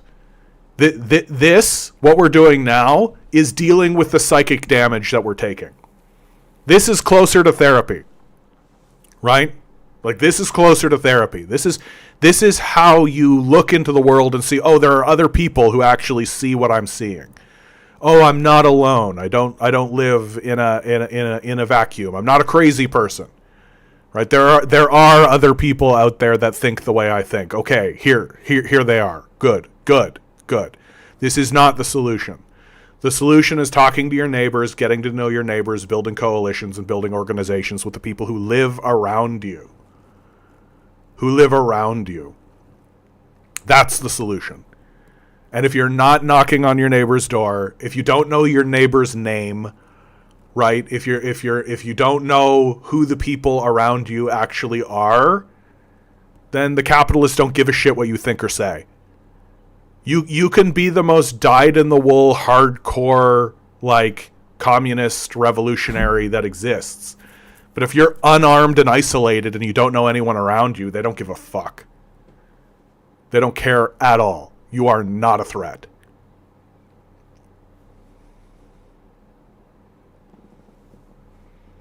And it's after the United States falls apart and balkanizes is the word that gets used, which is essentially the word that just means the states break apart. It's after that some kind of national force comes in. Because that's how that works, right? Like, if you want to take a look at that happening in a very obvious way, just take a look at Chinese history. Chinese history is empire shows up, rules for a time, falls apart into competing states. One of the competing states wins and reestablishes an empire, which then falls apart. Nation states arise, competing warlords. One of them sweeps through, takes over, establishes the empire, which then falls apart. And it's a cycle. It happens. And it'll happen to America. And the only reason anybody out there thinks that this is like odd, unusual, or like a fringe theory or new is because America just showed up. America's only 250 years old. That's nothing. It's absolutely nothing. Like, literally, America is formed as it is now, like, within our lifetimes. It's straight up just like, and then it's going to go, huh. And it's going to happen, right? So be ready for it. And it's not going to happen tomorrow. It's going to happen over the course of your entire life. But that's what's happening.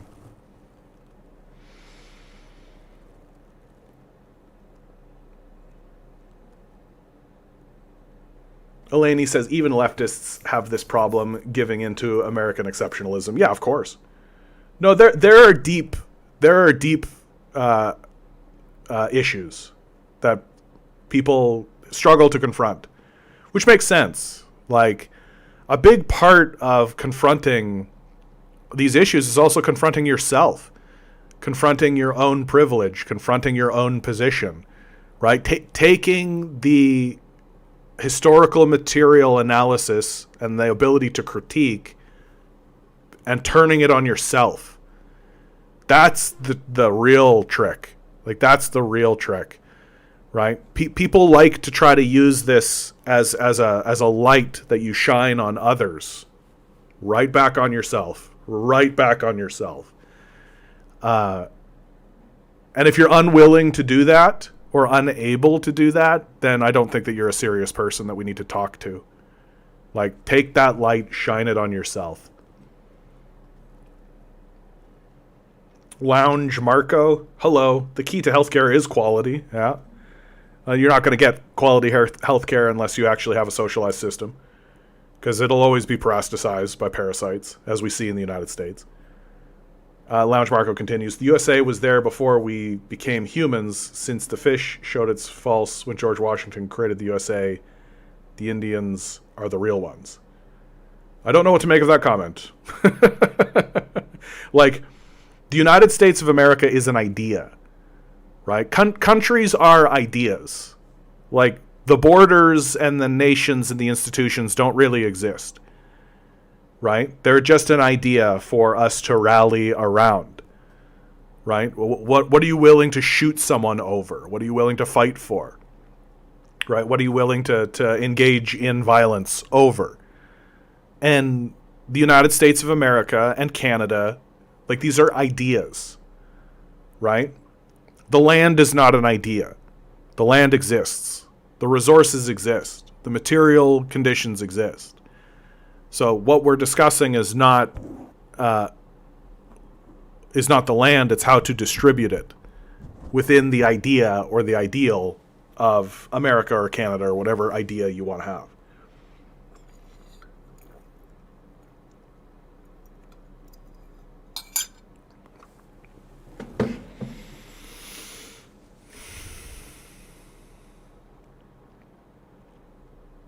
XD, a lot of Western communists blame China more for the Sino-Soviet split, which is wild. Like, it's very obviously Khrushchev's fault. It's so clearly, like, Khrushchev was the one that did it. Just in a very naked way, like, very, very open. It's like, if you're blaming China more for the Sino-Soviet split, then I just don't think you read. Like, I just don't think you know what you're talking about. Cody writes, the floor crosser voted for shock therapy, apparently. Yikes.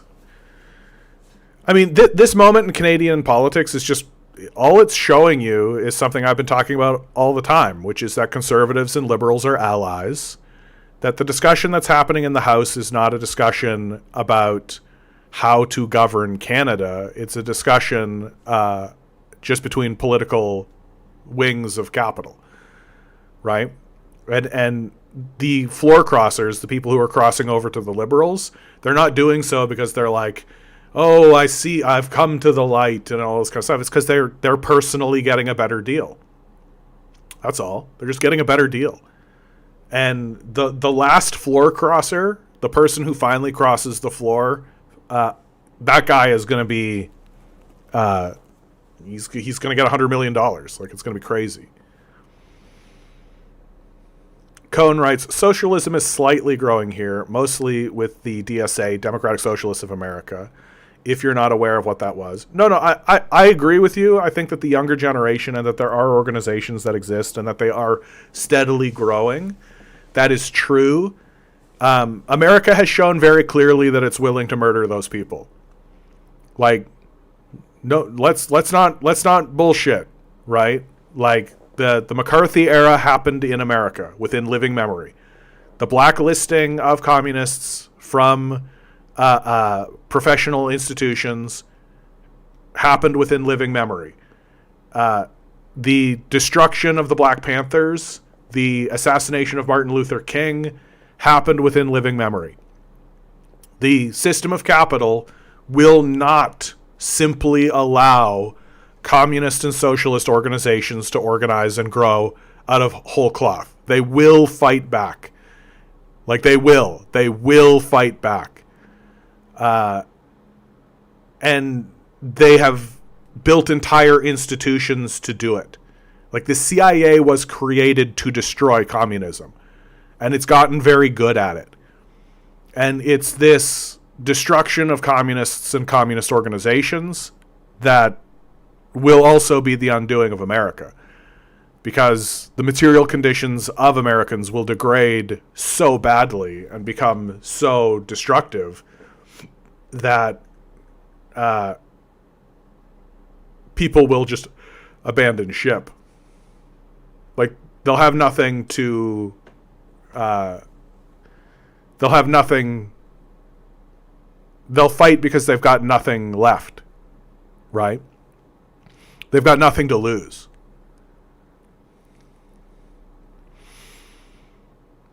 Yeah, XD, yeah. They just forget that China was basically a third world country back then. Oh, yeah. Like, the rapidity of the growth, right? Like, people really discount how, like, yeah, they didn't have any of this shit 50 years ago. XD, yeah. In terms of power and sway, I mean, yeah, absolutely.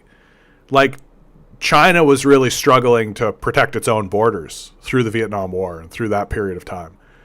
I can't imagine what it must have been like to be living in China knowing that you have this imperial force gallivanting around the region that not only had dropped nuclear bombs on Japan, literally off your coast, 2 nuclear bombs off your coast, but also publicly threatened to do the same to you. Like, boy, does that put the Great Leap Forward in a different perspective, right?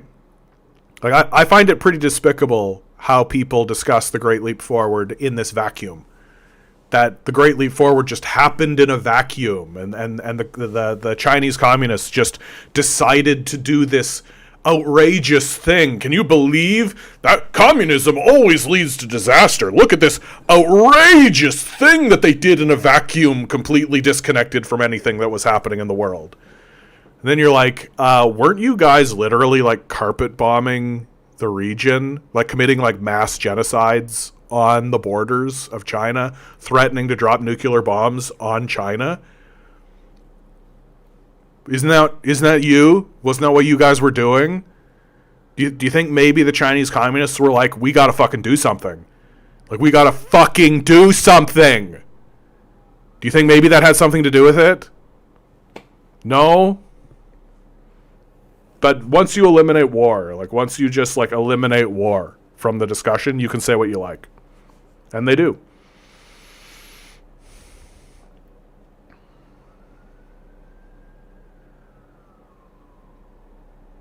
Lounge says, what is happening in this world right now with the economic crises and wars? It's sick. I miss 2019 when there wasn't such a problem.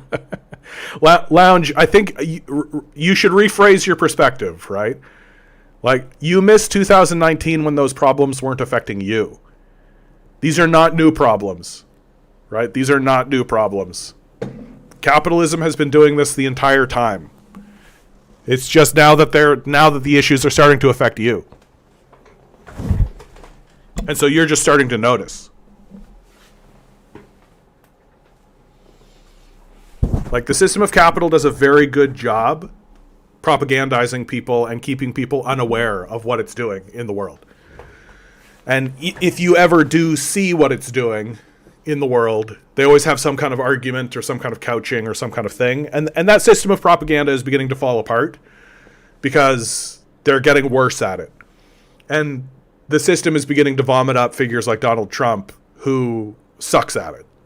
Like, he's really, really bad at maintaining the democratic veneer, right? This sort of this calm veneer of stability and governance, which is super important for the empire to maintain itself. But, like, talk to the people of Iraq if they think that this is a new phenomenon, right? It's just now it's gotten so outrageous and egregious that it's starting to affect you. And you can't ignore it anymore. Or I shouldn't say ignore, that's too aggressive. But you can't be unaware of it any longer, right? That's the real secret about American power and how American power works, is that they keep their citizens uninformed. You have a mainstream media system that works with the empire in order to omit what's going on in the world and what the empire does. And so you just don't know what's happening.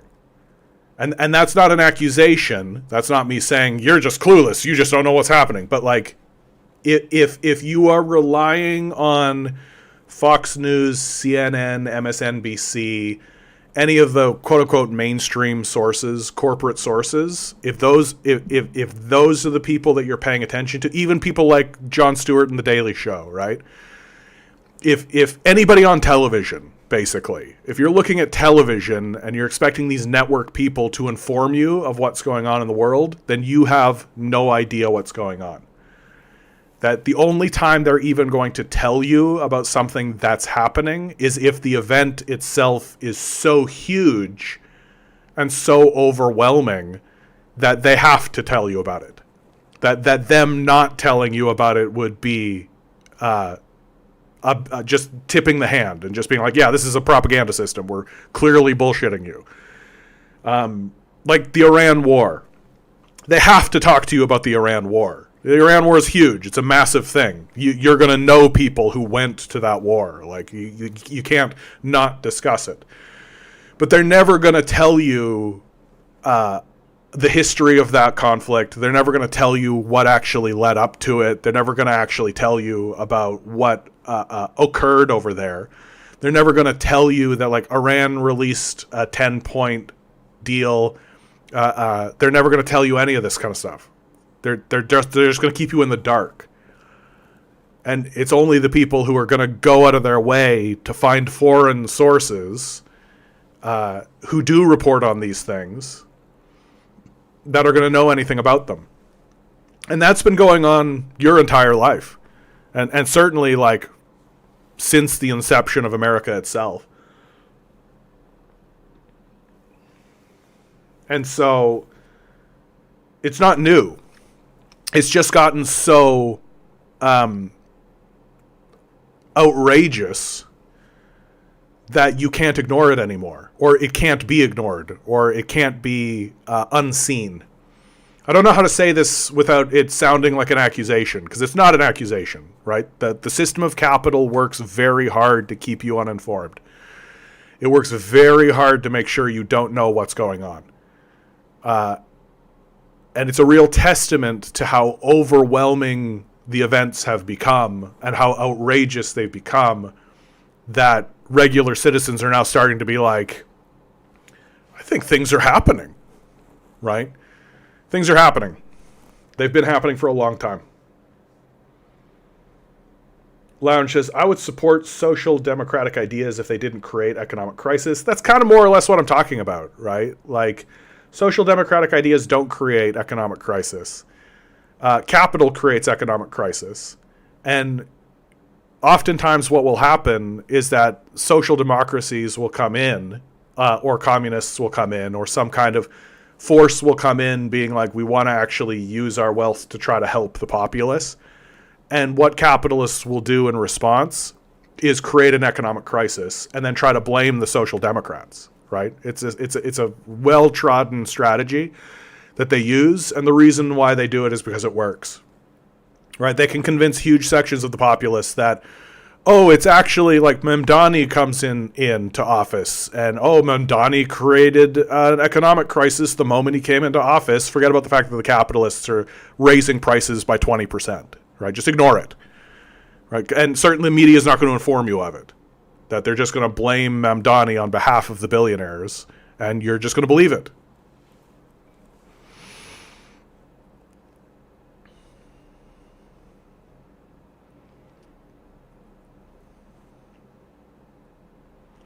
Cohn writes, but the DSA is highly factionalized. It's basically impossible for them to do anything, to be honest. Yeah. Like, we're not yet to the point where communist movements accept that they're going to have to arm themselves and be more like a militia. That's just the truth. That's just the way of it, right? Right now, most people, including communist organizations, believe that there is still a path through the electoral system. There isn't. The electoral system is no longer a functioning system. It's designed to not function. It's designed to let people like Donald Trump rule or people like Gavin Newsom rule. It won't even allow somebody like Bernie Sanders in, right? So it's certainly not going to let communists in. And as the system decays and degrades and falls apart, people will just have to arm themselves and be prepared to defend what they value. And that's just what it's going to be.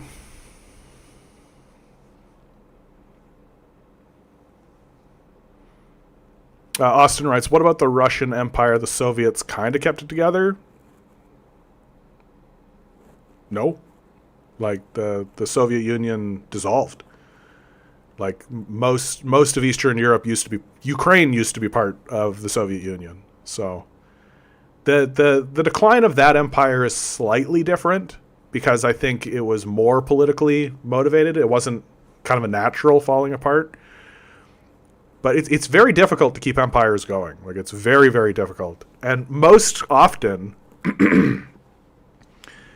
empires fall when the kind of figurehead, the cult of personality, which exists, when that person dies, it's usually when empires fall apart. Like Alexander the Great. There's like a clear-cut, very naked, like Alexander the Great died, his empire went pretty much overnight. Because it was all just based on like this Alexander the Great and the force and the personality. And the second he died, all the factions basically went, okay, well, they didn't have allegiance to each other. And it's like they all knew that it was going to end. Like they all knew. When Alexander died, they were all like, all right, well, off to rule my territory. And that's pretty common. So Stalin dies. And the whole operation starts to like kind of until finally you get Gorbachev. And in my view, I think that the Soviets ended their empire based on the principle that if we end the Soviet Union, then that means NATO doesn't need to exist anymore. That was sort of the conceit that they were running on. That if we can get rid of the Soviet Union, then NATO has no reason to exist, which takes war off the table. Like you got to remember, all Soviet decision making post World War II is about how do we prevent another World War II. All of it. Every decision that gets made in the Soviet Union has this underpinning of how do we stop World War III? How do we stop that from happening ever again? Right? And so they decided, okay, if we get rid of the Soviet Union, if we get rid of this whole, like, fuck you capitalism, antagonistic posturing, then maybe the Europeans will say, oh, okay, you want to play ball, then we won't need to rearm and invade you and destroy your country and murder 20 million of your citizens again. Right? Didn't really happen. Didn't really go down that way. But that was sort of the internal logic. Which is like, it's tough for me to castigate. Even somebody like Khrushchev, who I very recently was just kind of castigating. It's difficult, right? Because the psychological scars of World War II, that's real, man. Like, World War II is a real conflict that fucked everybody up.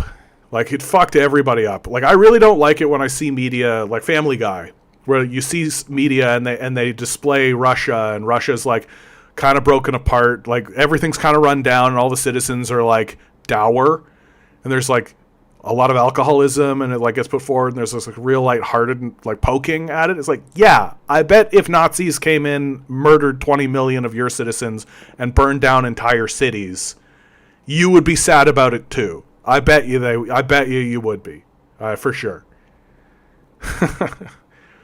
And so I think that the Soviets were doing everything they could to try to appease the West after World War II. And it's tough.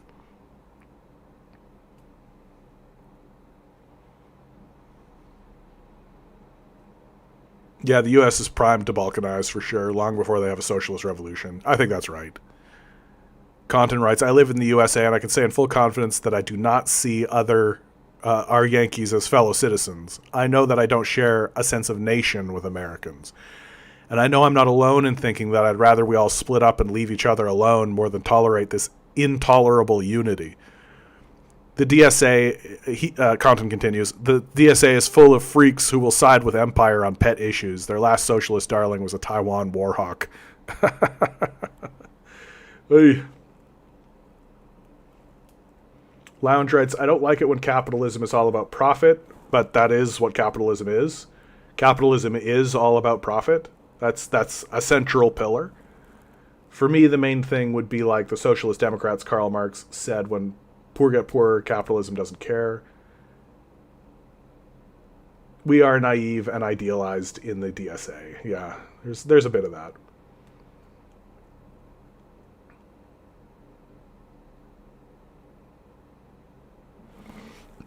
Pookie, do you remember me? Vaguely. Imagine if the U.S. operated like Canada, would that screw up the global economy? No. Canada and the U.S. operate pretty much in tandem with one another. There are minor differences. But Canada is not really that much different economically from the United States. The differences that have arisen between Canada and the United States are mainly cultural. So would it screw up the global economy? No, because it would basically be the same. Pookie continues, to have a militia, the communist movements would need significant grassroots support from the masses. Yes, in most Canadian cities, the average residents with their home and job don't support it. Yes, that's correct. Yes, that's correct. And if capitalists were smart, they would do everything they could. This is why you're seeing some of these capitalists talk about a basic income. Because I think they understand that fundamentally the way to stop armed revolution and the way to stop fascism, the way to stop extremist movements of all kinds, is by ensuring people have stability, right? What have I been saying the whole time? Stability. Stability is what people care about. You can be like an evil Machiavellian leader and you can do very evil things. But if people have stability, and if you're bringing stability to people, they'll grumble about it, right? And they'll write books about it, and they'll talk about it.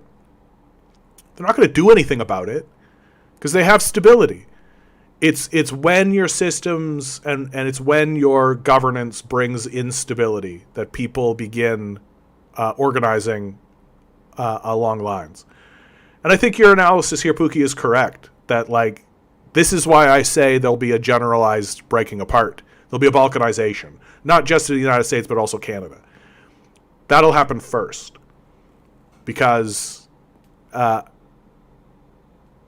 people need to lose more. People need to have less to lose to go through a fight.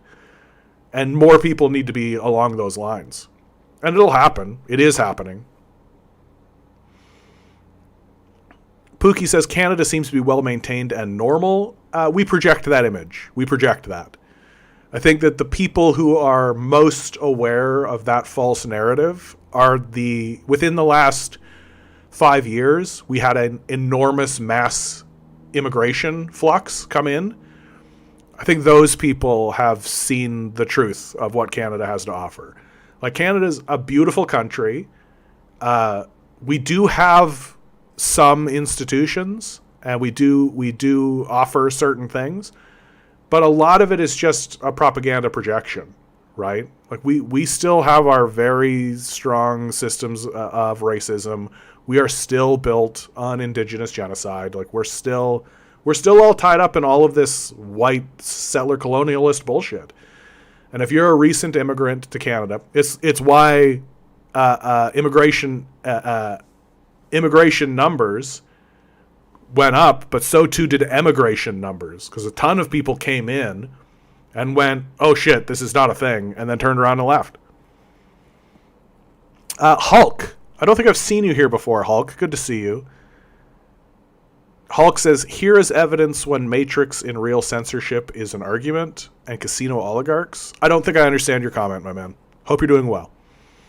Austin writes, hey, John, didn't the Russian Empire kind of stick together when the Soviets took over? Yeah. I mean, you're looking at... You know what? I frankly don't know enough about that particular moment in history to comment on it. I think I would just be bullshitting. And I think I have to be honest about that. So there is like an inheritance that happens there, right? Where the Tsars are ruling the place and then the Bolsheviks come in and continue ruling the place. And there are moments of contention, if memory serves. And the Soviets really had a more expansionist view. I think they added territory, if I'm not mistaken. Anyway, I don't want to just bullshit you, so I'm not going to continue.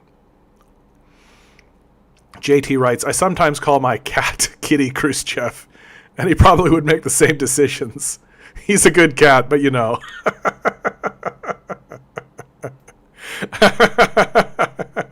Cats. Pookie writes, the worst scene I saw in Vancouver was a few bad streets with drug addicts in the streets in a miserable situation. Yeah. So the worst scene you saw in Vancouver was like pretty terrible. Like if you walk around here in Toronto, like I could take you to sections of Toronto. There's a church in Toronto that, God bless them, the church and its followers have actually said publicly that helping the poor and the downtrodden is the Christian mission. That's the point. And so they've essentially opened the church up to be like a homeless shelter, a homeless refuge, a flop house for homeless people, basically, as part of like its mission. But it looks like a fucking disaster. Like it does. It just looks like a goddamn disaster. Like there's just tents everywhere. People's belongings are just strewn out all over the place. And it's on the one hand, I'm like, yeah, good for this church, good for its people, but it really displays the horror of what capital is doing to us and the poverty, right? Capital does a pretty decent job of pushing its homeless people into encampments, essentially, which exist more or less on the fringes of society, right? Like your homeless encampments aren't in Central Park. They're not in the middle of the city. They're not at City Hall, right? They're on the outskirts where people don't really go. And it kind of ties in with what I was saying before, right? Like, just out of sight, out of mind. Just because you don't know about it doesn't mean it doesn't exist. And the system of capital does a pretty good job to not inform you of those things. Isaac writes, I met people from Spain who migrated because of advertisements Canada was running in Spain about how Canada was, and they were disappointed after they arrived, soon after they left. Yeah. Like, the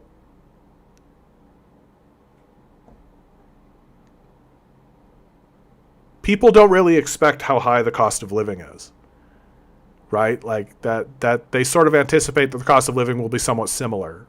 But Canada has been more or less taken over by corporate capital, who jack prices to extract as much wealth as they can from the populace. And the idea that you're going to move there and have like a decent quality of life, it's a tough go. And there aren't actually that many employment opportunities. A lot of times you come here, and if you have an education from where you came from, we don't value that at all. So you have like people who were doctors where they used to live out working as like dock workers and factory workers, right? So it's just...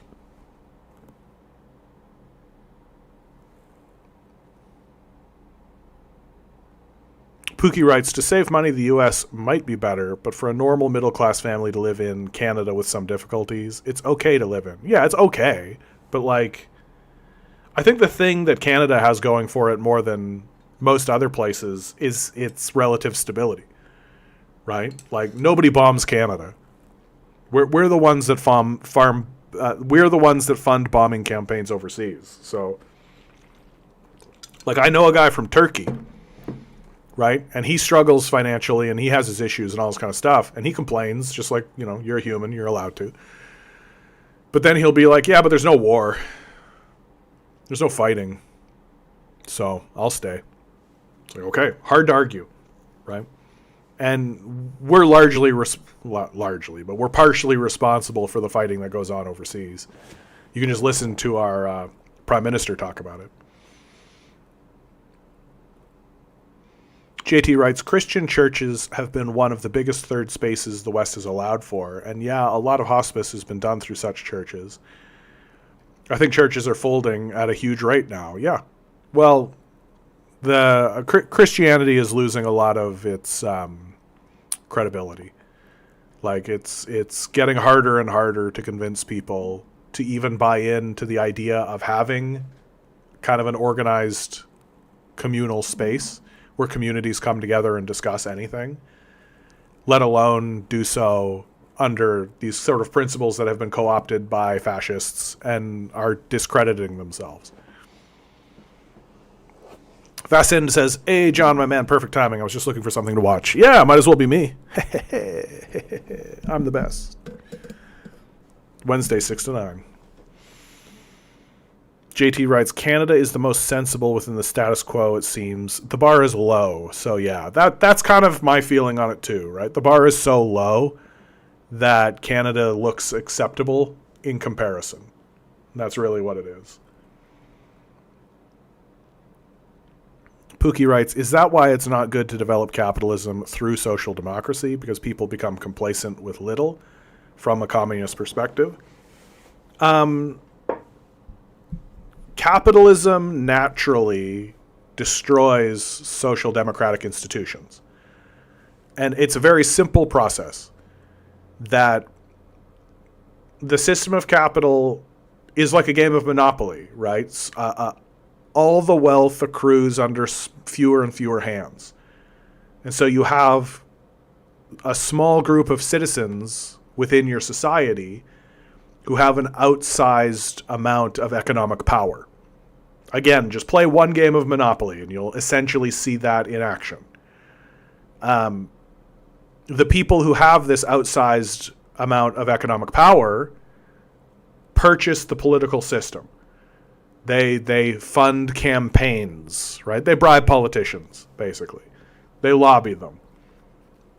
And politicians are cheap, by the way. Like, when I first started thinking of this subject, I really thought it was, like, expensive to buy a politician. It's not. Politicians are very cheap.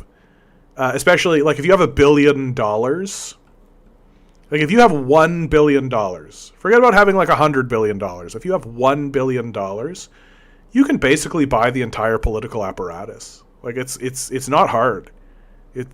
They're very cheap. And once you have the political apparatus purchased, then you can basically make the political system do whatever it is you think is valuable.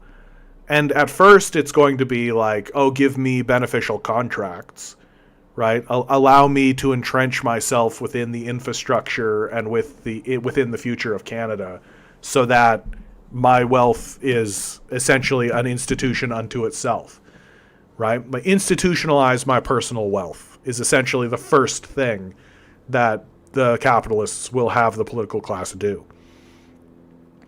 But eventually it will be, hey, this thing that the government is doing, I want to do that.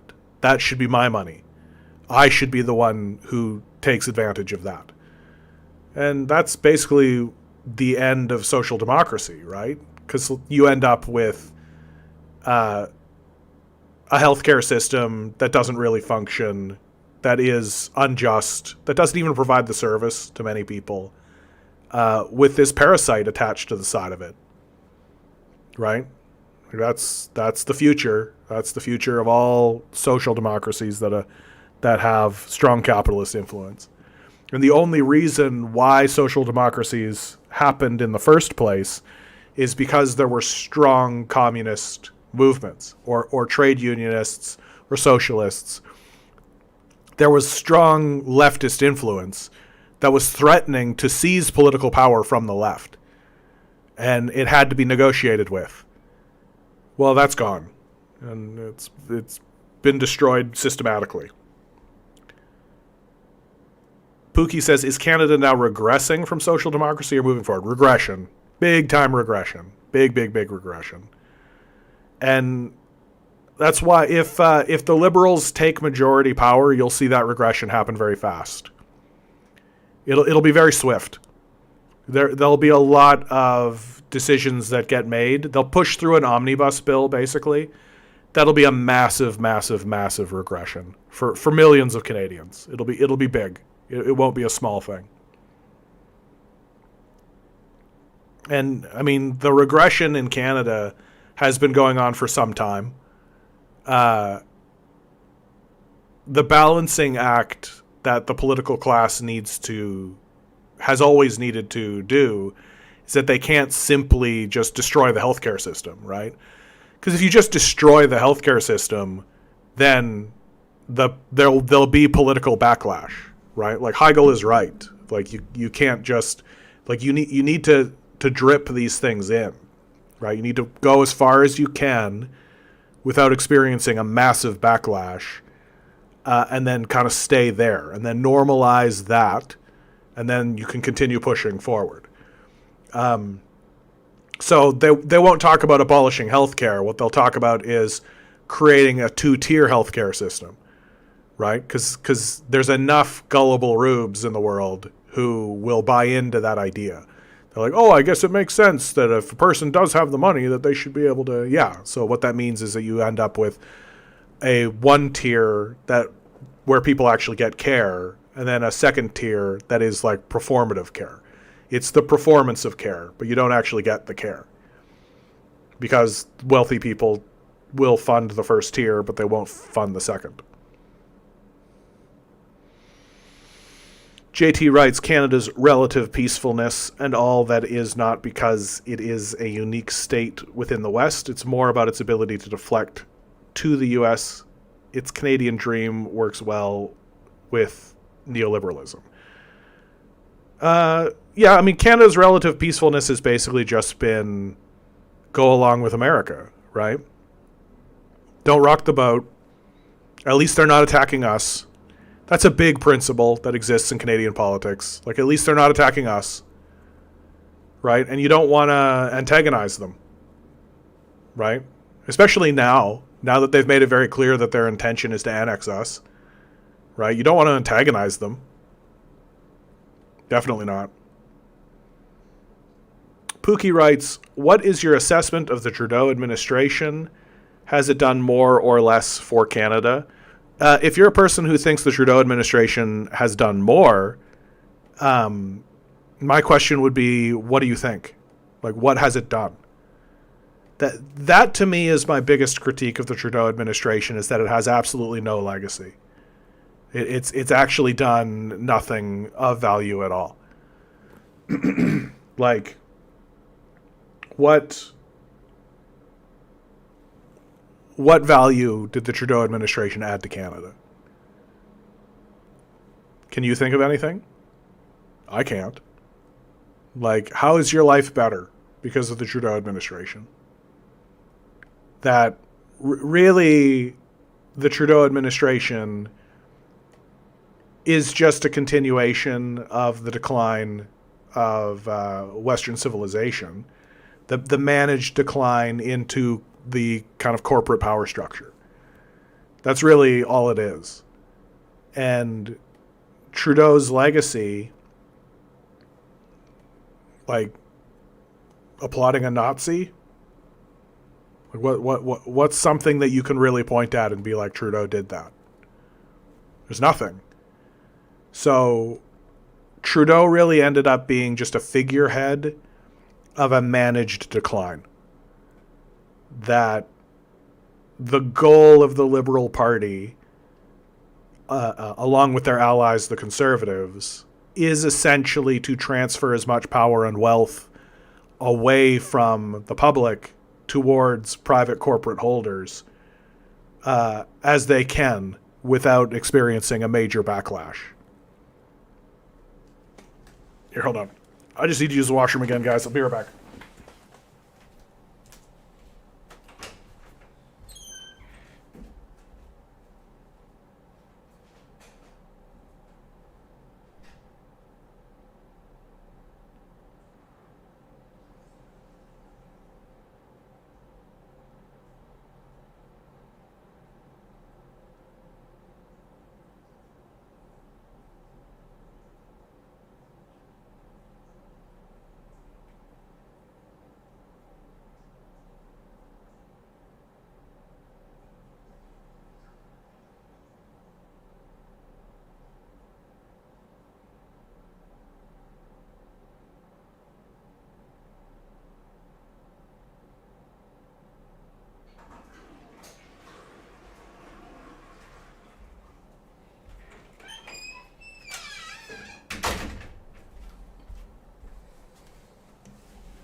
Yeah, I don't really have anything positive to say about the Trudeau administration. Like, he was a foofy haircut at the end of the day.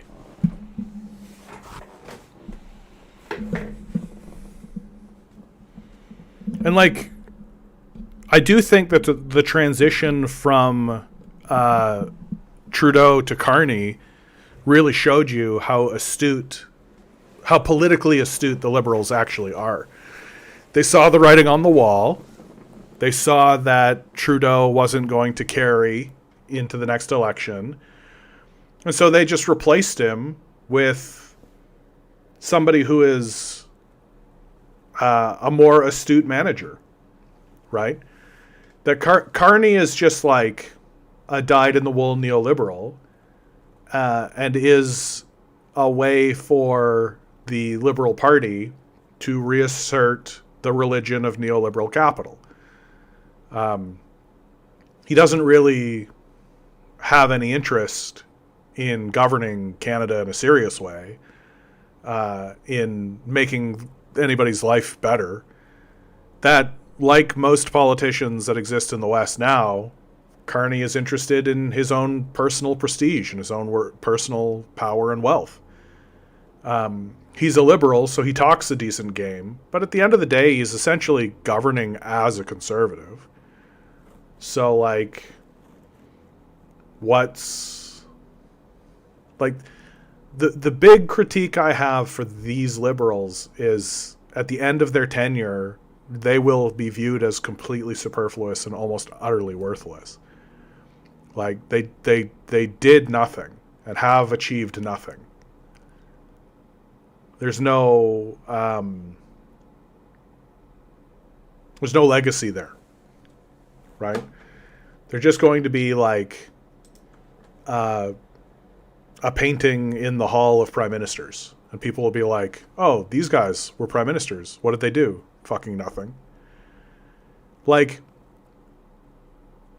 take a look at Pierre Elliott Trudeau, and compare what Pierre Elliott Trudeau did as a liberal to what his son and Carney are achieving. Like, Pierre Elliott Trudeau is the reason we have a Charter of Rights and Freedoms. Pierre Elliott Trudeau's party is the signature on the universal healthcare system. Like, there are major achievements that Pierre Elliott Trudeau achieved for Canada, for sure. Like, for sure. And I don't think you can argue it. And then you compare it to, like, Justin Trudeau and Carney. It's like a joke. It's so obvious who these guys work for.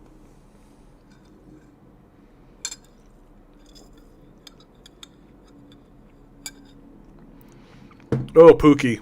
Pookie writes, I watched Shark Tank, and there's two Canadian $ millionaires, billionaires, Robert and Mr. Wonderful. Yeah.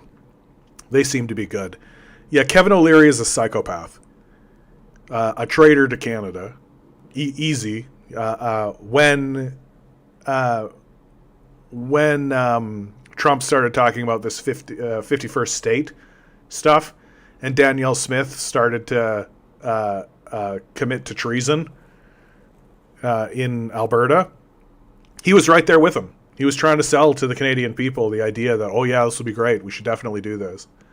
Right? He shut up real quick about that. Now, Kevin O'Leary is a fucking loser. He walks around calling himself Mr. Wonderful, looking like goddamn Mr. Burns. He's emblematic of everything that's wrong with America and with capital and with Canada.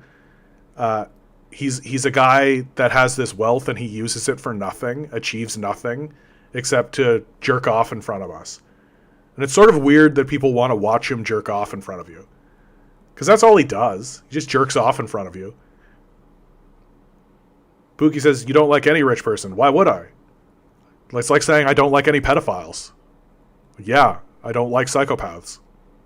I don't know why you do. Like, these people are not just worthless, but also arrogant, insulting, disgraceful, despicable losers. It's extremely weird that you kind of bend the knee and suck their dick. Like, it's really weird.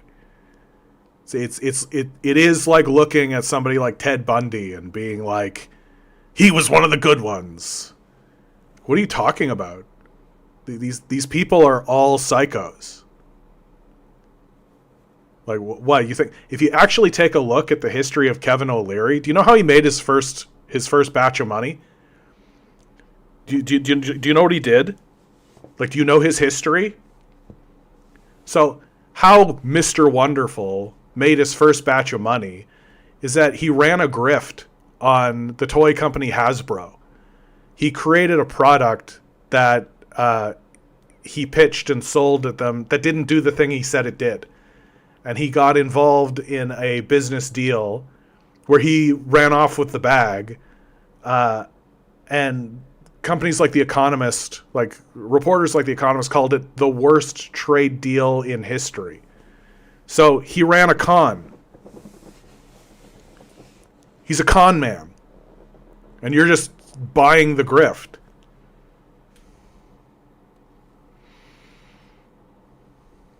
Yeah, when someone starts leaning left on Shark Tank, they say, but we create jobs, right? This is the myth-making narrative that these psychos actually need to fall back on, right? To sort of justify their existence.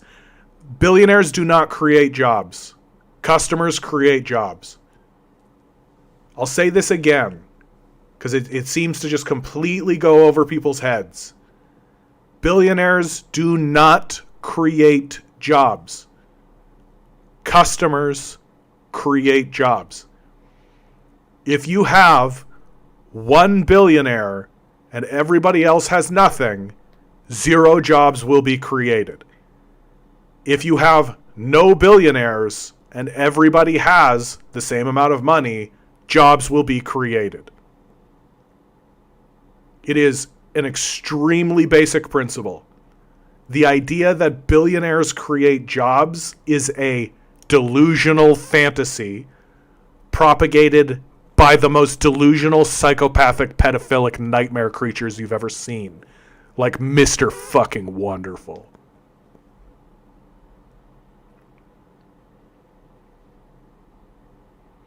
DM writes, good evening, John. Because of Marilyn Glado crossing the floor, today is the day Canadian democracy died. There is no point in having elections, especially when there is no loyalty to the voter's choice. I mean, my perspective on it really is that Canadians are completely culpable. Stop voting for liberals and conservatives. Like, this is really straightforward shit. Stop voting for your own demise. Literally, vote for the person with the boot on their head. Stop voting for these people. But we're pretty culpable. It's like people who say, like, the problem with Israel is the government. And then they run a poll of the people of Israel, and 95% of them are in favor of the Gazan genocide. You're like, oh, No, I think the problem is the people. I think that there's a problem with the people there. And I feel the same way about Canada. Like, you can rail against the government all you want, and you can talk about, oh, the Ford government and the Trudeau government and the Carney government and Pierre Poilievre and all this kind of stuff. But at the end of the day, the people are sick. There's a sickness. And yes, that sickness is reinforced by institutions, by capitalist institutions and by education systems and indoctrination systems and all this kind of stuff. But, sometimes it's like looking at a little kid with a gun and just being like, yeah, the little kid's probably going to shoot himself. And then he does. And you're like, oh. Like, it's tough to have sympathy any longer for a working class that's working so hard to destroy itself. Like, this country and America are doing everything they can to destroy themselves. And they seem perfectly fine with that. So, off they go. I don't really have sympathy for it anymore. Because it's so obvious now. Like, it's so just in your face. Like, it's literally like smacking. And people are still like, oh, communism always fails. While they like walk by a homeless encampment.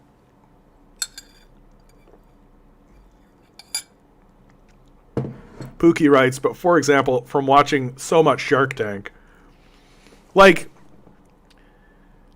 Shark Tank is a grotesque display of capitalism. It's literally like these billionaires sitting there like they're ancient kings, hearing out from people, where should I invest my money? How can you convince me that my money should be worth anything to you? And you see these Shark Tank guys, they pass up on things that are good ideas because they feel like it's not worth the investment, right? It's not worth their time because their goal is money for themselves. It's not getting a product in your hands. It's not increasing the quality of life for citizens, right? It's making money for themselves. And they'll talk to each other like, it's like, oh, you really screwed that guy. Or, oh, you're really getting that guy, right? So to them, for them, it's just a fucking game, right? It's like a game show. It's sort of gross. I oftentimes imagine, like, what would it be like if we actually had, like, a government representative on a show like Shark Tank? So you'd have the psychopaths, right, dealing with the profit motive. And then you'd have, like, a government person be like, oh, that's a great idea. Actually, yeah, we're going to grab hold of that and we're going to, we'll give you a good deal on that and all that kind of stuff. Like, we're not interested in the profit motive. Like, we want that product for Canada and for the citizens. Like, Shark Tank is itself structurally grotesque. Like, it looks grotesque. It's weird. It's odd that it's been normalized. There's just like these like gross capitalists acting like the way they discuss things is normal. Ugh.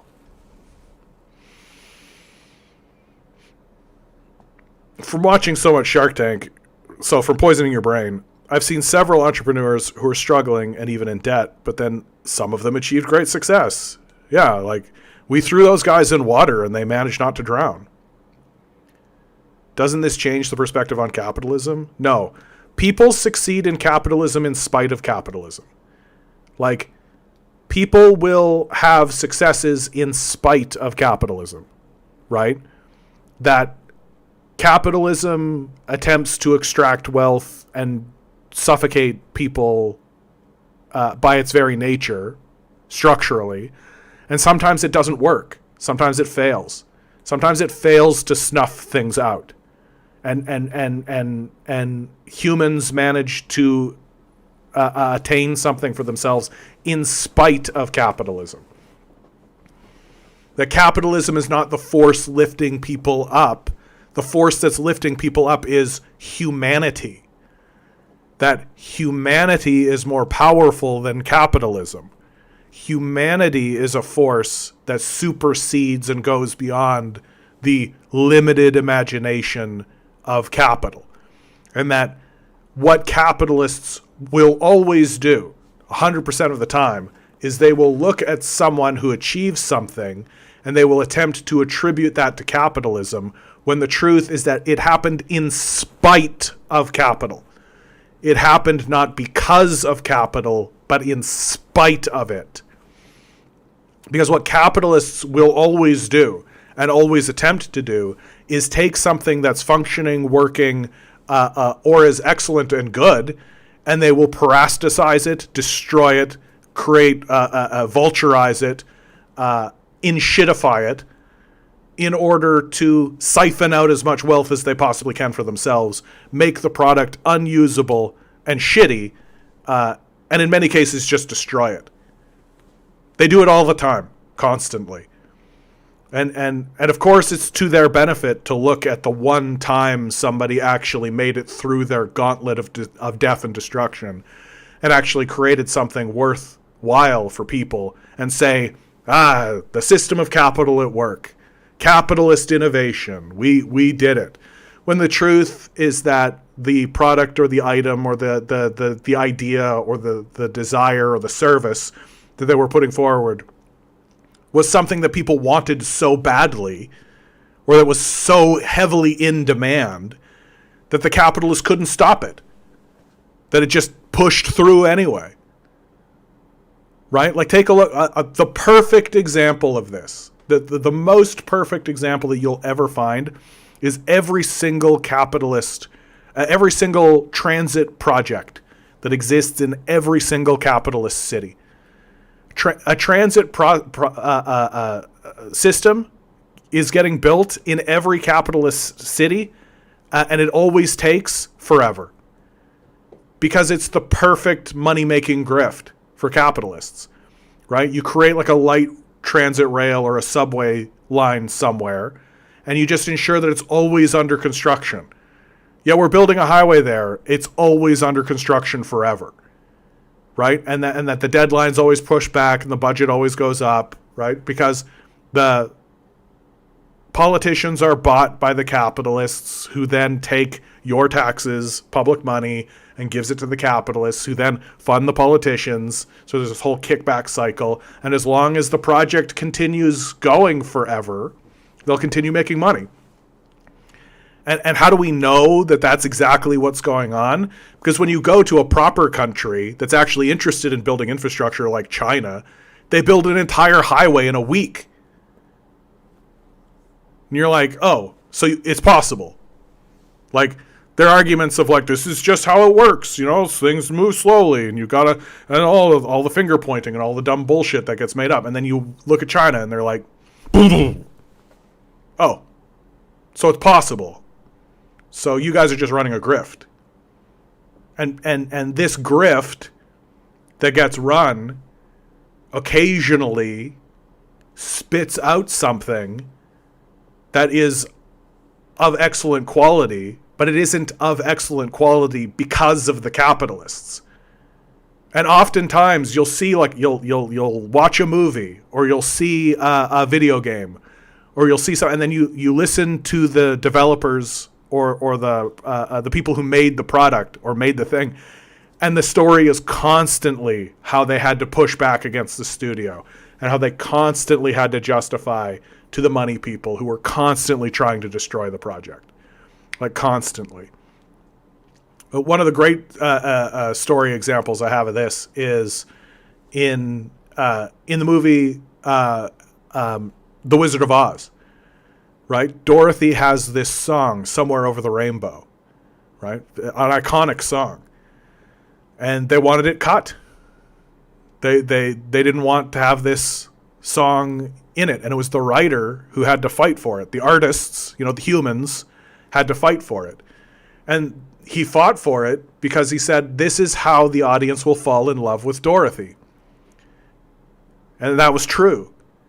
Right? If you don't have that song to have the audience fall in love with Dorothy, if you don't get them on Dorothy's side, then Dorothy is kind of just a whiny, annoying brat the whole time. Right? It's like, lady, you're in a magical world of wonder and you're complaining the whole time. This is exactly what happened to Alice in Wonderland. Audiences really panned Alice in Wonderland because the entire time they were like, what the fuck is Alice's problem? Get with the program, Alice. Like, look at the crazy, awesome wonder that is around you the whole time. And it's because the audience wasn't on Alice's side. They were on Wonderland's side. And so how do you change that? You make audiences fall in love with your protagonist. And Somewhere Over the Rainbow is exactly what that achieved. But the capitalists didn't want it. Get fucked.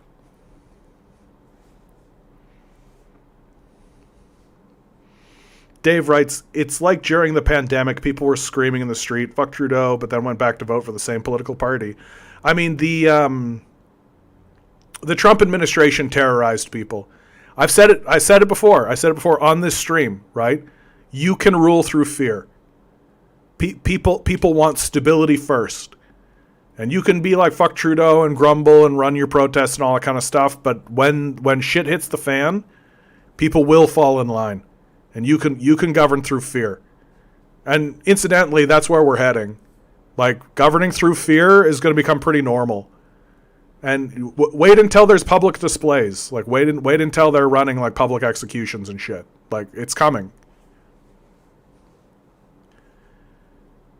His Alloy 87. I don't know if I've ever seen you here before, my man. Good to see you.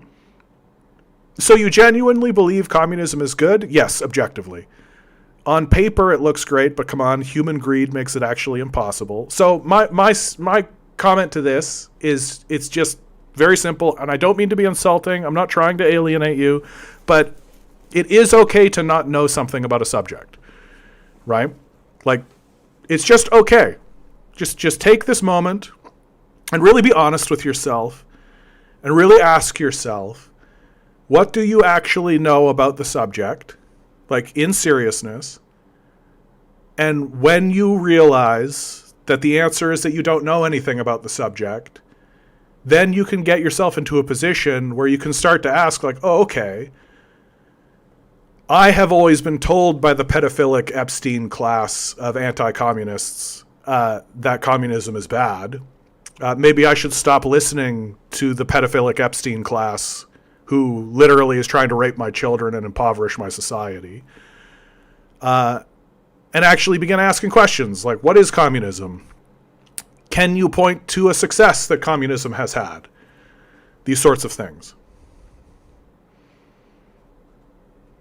JT writes, the auto industry has tied every city into an infrastructure that dies over and over, yet constant repair, individual vehicles, liability on each individual. Yeah, the auto system is a good example of quote-unquote capitalist innovation. His Alloy says, using China as a good example of communism is crazy. The amount of injustice in the country is disgusting. They literally have slaves, man. So again, I think it's time for you to just say, like, what do you actually know? So you're discussing the quote-unquote Uyghur genocide, right? Like, that's what you're saying, which we don't actually have evidence for this. Like, I can show you a genocide. It's called the Gaza genocide. It's currently ongoing. It's a capitalist genocide. We have photos of it, right? If you search my channel for the Uyghur genocide, I do a debunk on my channel about that. It's just a fake narrative that gets put forward. And when you're like, they have slaves, okay, cool, they should be easy to find then. Where are they?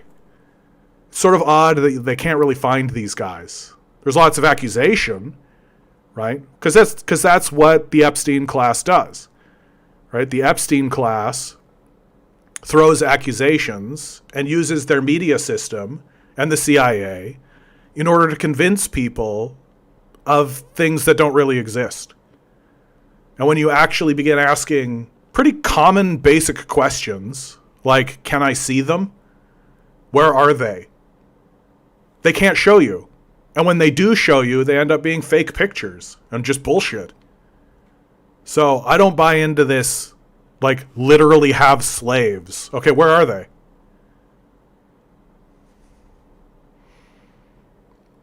His Alloy says, more people are suffering because of communism around the world than would benefit from it, and you know that. So again, I think you need to just sit down and really ask yourself what you know about communism, because more and more you're just revealing that you don't actually know anything about the subject.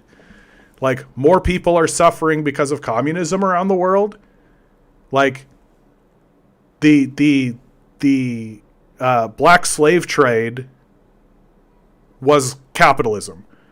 The genocide of the First Nations people in North and South America, capitalism. World War I, World War II, capitalism. The nuclear bombardment of Nagasaki and Hiroshima, capitalism. The current genocide happening in Palestine, capitalism. The invasion of Iraq, the invasion of Afghanistan, the current invasion of Iran, capitalism. Like, more people are suffering across the world because of communism. It's just an embarrassing thing to say. So I have visited a communist country, Cuba. Yeah. So you just are unaware of the blockade then, right? Do you know why Cuba is in the situation that it's in? Because capitalists have blockaded it. Again, I think it really is time for you to just say to yourself, I don't actually really know anything about the subject. And that the position you're putting yourself in where you're speaking with authority is unearned and unwarranted. Because you don't actually know what you're talking about. Like, so you visited Cuba, a place that is undergoing a capitalist blockade, where goods and services, very recently fuel, they've blockaded fuel. So your statement about Cuba is not actually that different from if you were to visit a besieged castle full of people who are starving because of the siege, because goods can't come in, and then say, these people don't know how to govern, they don't even have any food. That's your perspective of Cuba. It's embarrassing. It's embarrassing that you would gaslight the Cuban people and that you would try to blame the Cuban people and communism for the circumstance that they're experiencing while omitting the literal siege that they're undergoing. His ally says, why do people flee communist countries then? Why do people bomb? Why do people flee bombing? Why do people flee from countries that are experiencing bombing campaigns?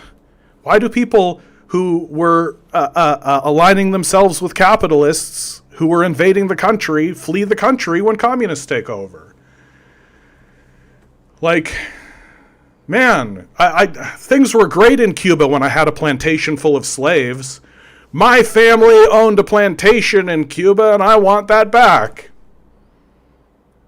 Like, you have this really warped idea that, like, every single person that flees a country is an innocent, like, hobbit.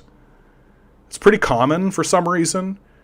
Like, there's a big Cuban diaspora that exists in Florida, and a lot of them were basically slaveholders. Right? Yeah, I'm sure they would flee from the communists. I bet they absolutely would flee from the communists. When Fidel Castro took over, I bet they fled like hell. Right? I bet all of the Nazi collaborators ran from the Soviets as they advanced. I bet they did. Like, oh man, and even on just like a basic, like not involved in politics, just an average citizen, just a normal person. Oh, capitalists are carpet bombing my city. I'm going to leave. Like, again, because you don't know anything about the subject, because you don't know the history of capital, you don't know the history of what the capitalists have done to communist nations, all you know is what the Epstein class has told you, which is essentially nothing. Just this cartoonish, propagandized version of what quote-unquote communism actually is. You just sound ridiculous. Like, you don't know what you're talking about. Like, why would people flee Vietnam? Oh, could it be the carpet bombing? Why would people flee Korea? Could it be the carpet bombing? Why would people flee Ukraine? Could it be the carpet bombing?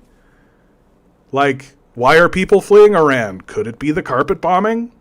And as long as we just ignore that, Just ignore the wars, ignore the capitalist aggression, ignore the genocides, ignore it. Just ignore it. You don't need to know any of that. It's unimportant that you know about the history of capitalist aggression. Because if you can ignore that, then you can pretend like people are just fleeing because communism is bad. You're like a person who is watching a horror film, right? You're watching a horror film, like Friday the 13th, like Jason, right? Jason with his machete and his hockey mask. And he's marching down a young woman, and the young woman is screaming her head off and fleeing. Except you've decided to completely ignore the existence of Jason. That all you see is a young woman screaming her head off, running around. And you say, instead of saying, oh yeah, she better run. Yeah, she better run. That guy's going to fucking kill her for sure. Instead of that, you're saying, what's wrong with this bitch? Women, right?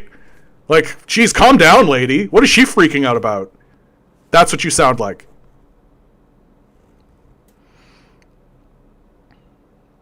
His ally says, I can understand some of what you're saying. Thoughts on North Korea, then? Okay. I actually have something on that. So, once you understand what happened in Korea, you understand North Korea a lot better. And so this is a bit of a story, but I think it'll be valuable for you to hear it. So back in like 1940, right? Like in the 1940s through the World War II period, the Japanese imperialists invaded Korea and broke it into two parts, North and South Korea. Right? The Japanese imperialists were insane lunatics. Like, just look up the Nanking massacre. Do even cursory research on the Nanking massacre to get a sense of what type of people these were. And they invaded Korea, broke it into North and South Korea. The South essentially becomes a Japanese colony. The North is Korea. It's where the people of Korea fled to, right? So World War II happened. At the end of World War II, those people who invaded Korea got nuked, right? Japan got 2 nukes dropped on it. And so North Korea, seeing that the colony of South Korea, occupied by the Japanese, is now weakened, moved down to take it. And they almost succeed. They push the Japanese right out to the coast. Well, the Americans decide that this is not in their best interests. And so they launch what's called the Forgotten War, right? Because nobody knows about it. In 1950, the Americans invade Korea and push the Koreans almost out of the country, right to the mountain range in the north. They almost take the entire country of Korea, north and south. While they were doing this, they murdered 20% of the population. It's a genocide. They bomb all of the infrastructure, bridges, dams, everything. A humanitarian crisis, a war crime. They essentially poison the land. It's a complete and total atrocity, right? Like 20% of the populace is killed in this. The Chinese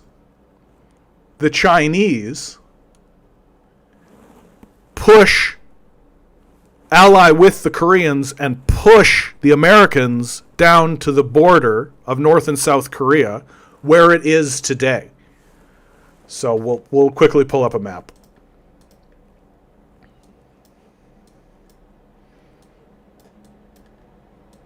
So North and South Korea. The border that exists today is essentially the border that was created because of this genocidal conflict where capitalists and Americans invaded Korea. This conflict technically never resolved. The leaders of Korea after this conflict were the Kim family. I believe his name is Kim Il-sung, and then, yeah, it doesn't matter. And that family has been essentially the rulers of Korea since then, operating along what they call juge, which is a type of Marxist philosophy that I don't know that much about, so I don't want to comment on it.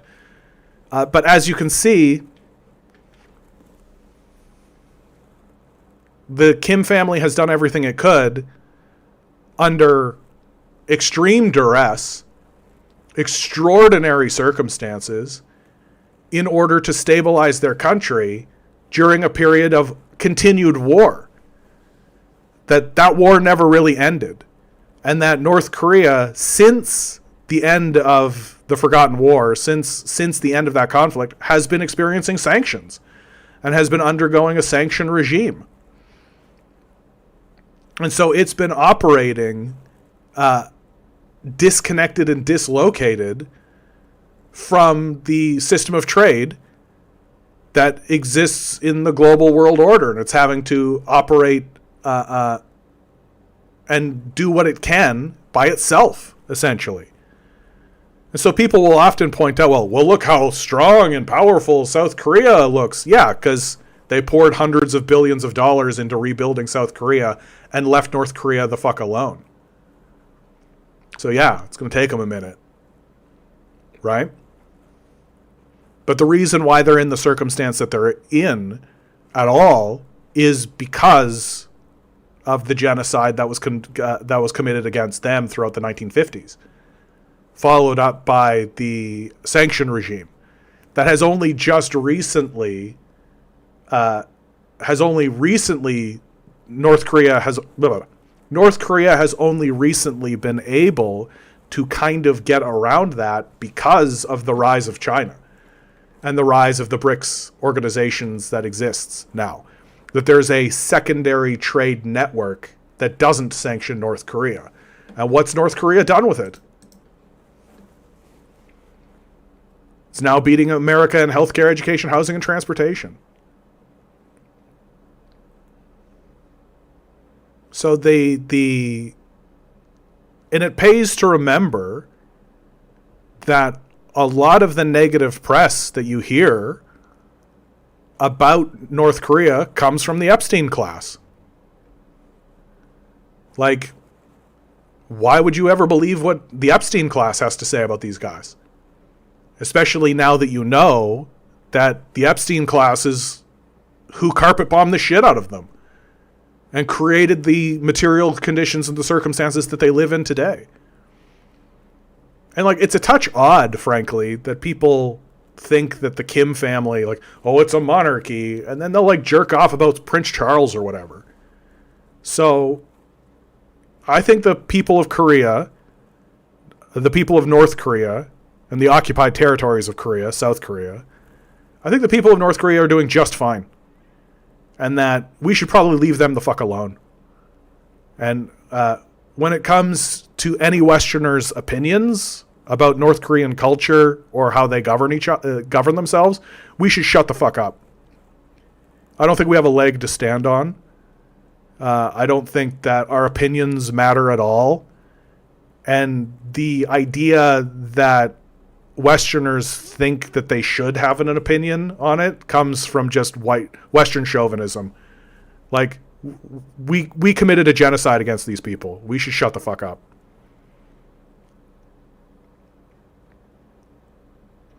His Alois says, but is the rise of China not built on poor living conditions, workplace safety standards, and overall lack of opportunities for social rise in the lower class? Nah, bro. Like, very, very famously, China has very recently, according to the World Bank even, like according to capitalist institutions, China has raised the living standard of 800 million people in the last 2 decades. Like, it's called the Chinese miracle. Oh man, now you're walking into like the history of China, right? And the history of how China came to be as it is today. that, you know what? I'll tell the story. If you're in for it, I'll tell the story. I tell it all the time on the stream. And his ally, I want you to know, like, you seem like a nice guy. You do. Like, you seem like a reasonable person. I get lots of people coming in here saying some of the stuff that you've said, who very clearly are rude and arrogant, and they bounce out of here. But you seem genuine. And so because you seem so genuine about... and your curiosity seems genuine, I'll tell this story. So China, if you want to see real capitalism, you want to take a look at what China calls the century of humiliation. From about the mid 1800s to like 1930, essentially, 1940, China is undergoing what they call the century of humiliation. They're thought of as the kicking boy of Asia, the poor man of Asia, the sick man of Asia. They are essentially beat up by all of the other imperialist powers: Japan, Russia, America, Britain, France, even India gets in there. And everybody's beating the shit out of them. You know about Epstein's Island. Well, Beijing becomes an Epstein's Island. Like a playground for white Westerners to come and rape Chinese women and do what they like. Right? As you can imagine, this is not something that people of China enjoy. They're not a big fan of what's happening to their country. The ruling class at the time, I believe it's the KMT, XD, correct me if I get any of this wrong, they work with the capitalists, right? They're a pro-capitalist force.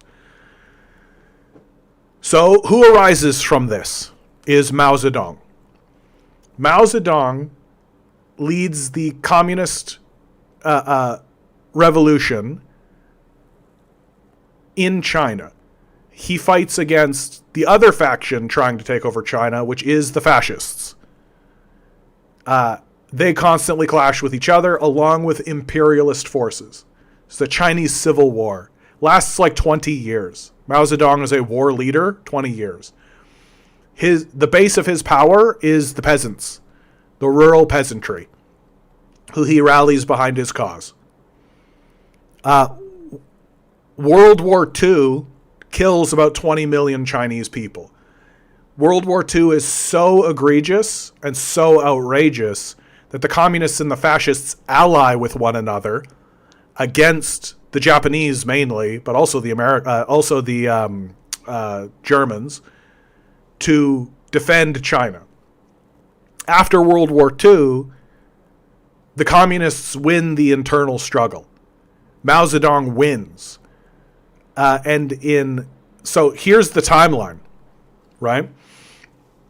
1946, Japan is nuked twice. That's Japan, right? Japan is right off the border of China. I like to say that if you were to stand on the coast of China and look towards Japan as the nukes went off, you could probably see the mushroom clouds. 1946, Japan is nuked. World War II ends. 1949, Mao Zedong declares China to be the People's Republic of China, governed by the Communist Party of China, or the Chinese Communist Party. 1950, 1 year later, America invades Korea. Dwight D. Eisenhower, the president of America, threatens nuclear bombardment of China.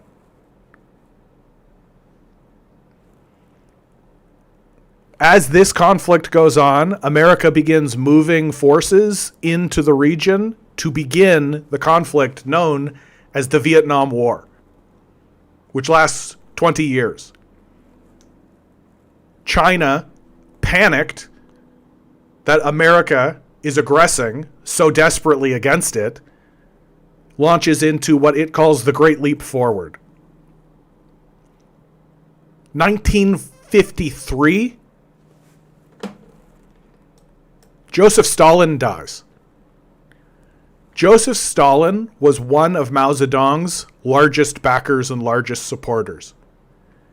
This created a communist alliance between Russia and China, which acted as a front against capital.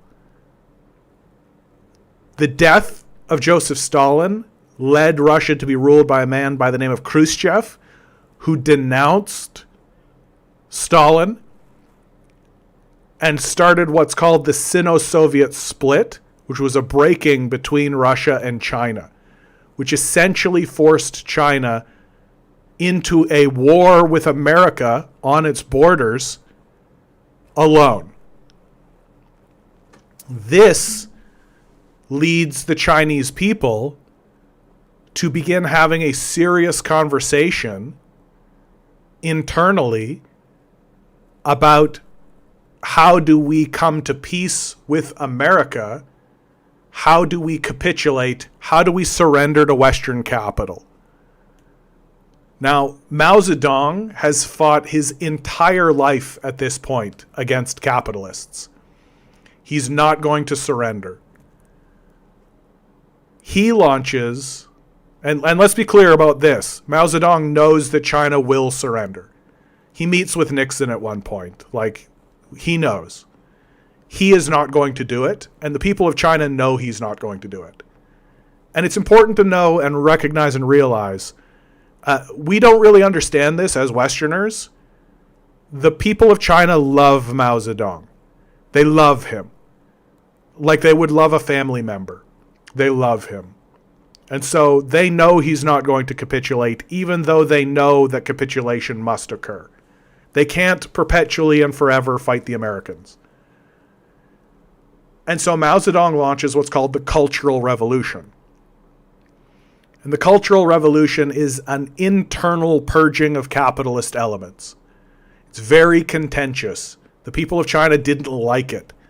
In fact, they didn't like it so much that when Mao Zedong finally died in 1972, I believe, in the early 70s, they arrested the people who were called the Gang of Four, the four people most responsible for upholding the Cultural Revolution, which included Mao Zedong's wife, and they imprisoned them. Deng Xiaoping becomes the leader of the Communist Party. And everybody knew that it was going to be Deng Xiaoping. Deng Xiaoping and Mao Zedong have a long history of philosophical competition. That they were both members of the Communist Party, but they didn't see eye to eye on things like governance, how to move forward. And Deng Xiaoping understood and was essentially the leader of the faction of the Communist Party that most understood that capitulation was going to be necessary. And so here's the deal. This is the deal that the Chinese made with the Americans. America will leave Southeast Asia, end the Vietnam War. It will declare Taiwan to be a part of China. We will leave South Korea alone. That will continue to be an American vassal state. We will end all aggression and fights. And we will open our borders to Western capitalists to come into the country of China in order to take advantage of cheap labor.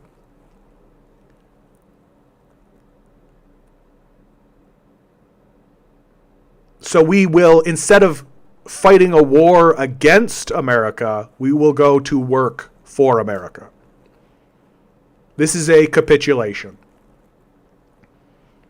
Deng Xiaoping made several predictions about what this would mean, and also celebrated several victories for what this meant for China. Major victory number one, it meant this was the first time that the Chinese Communist Party had been acknowledged by Western capital as the rulers of China. That is an enormous massive, major win that can never be overstated. The capitalists acknowledged that the communists ruled China. The political infrastructure that the communists had put in remains intact to this day. That's a massive win. Deng Xiaoping made several predictions. He predicted that this would bring a lot of wealth to China, but it would bring a lot of income disparity. Let some people get rich first, was his justification to smooth this over. But he also said it will be future generations of communists that will have to confront this inequality. He also made the prediction that capitalists will attempt to invade and corrupt the National People's Congress, the ruling body of China. And that, again, it will be future generations of communists that will have to defend against this. What occurs from here is essentially an economic power struggle between China and America. And an economic power struggle between two different economic theories. The theory of the West is that economic power exists in finance. The profit motive, money. That he who has the money has the power. Well, the Chinese communists are Marxists. And Marxism states that power exists within the people who control the means of production. And the deal that the Chinese communists just made with the Americans is that the Americans will remove the means of production from their own country and transfer it to China. This is, by the way, exactly what Adam Smith predicted capitalists would do. And so from the Chinese perspective is, if we stop fighting, you're going to give us the means of production? And all we have to do is for a couple of generations work for it? Okay. This economic theory has borne out to be correct. That from the period of 1972, when Deng Xiaoping takes power, to the modern period, we have watched China grow faster than any economy in human history. Seconded maybe by the period of growth seen under the Bolsheviks in the Soviet Union.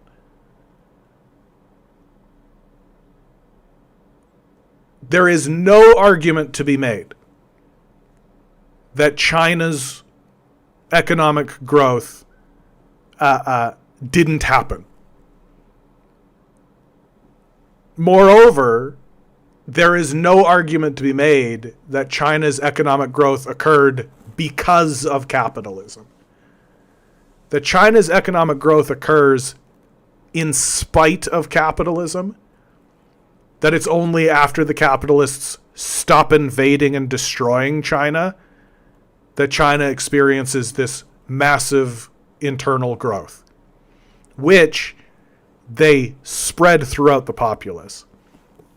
Because this takes us to the current leader of China, Xi Jinping. Xi Jinping essentially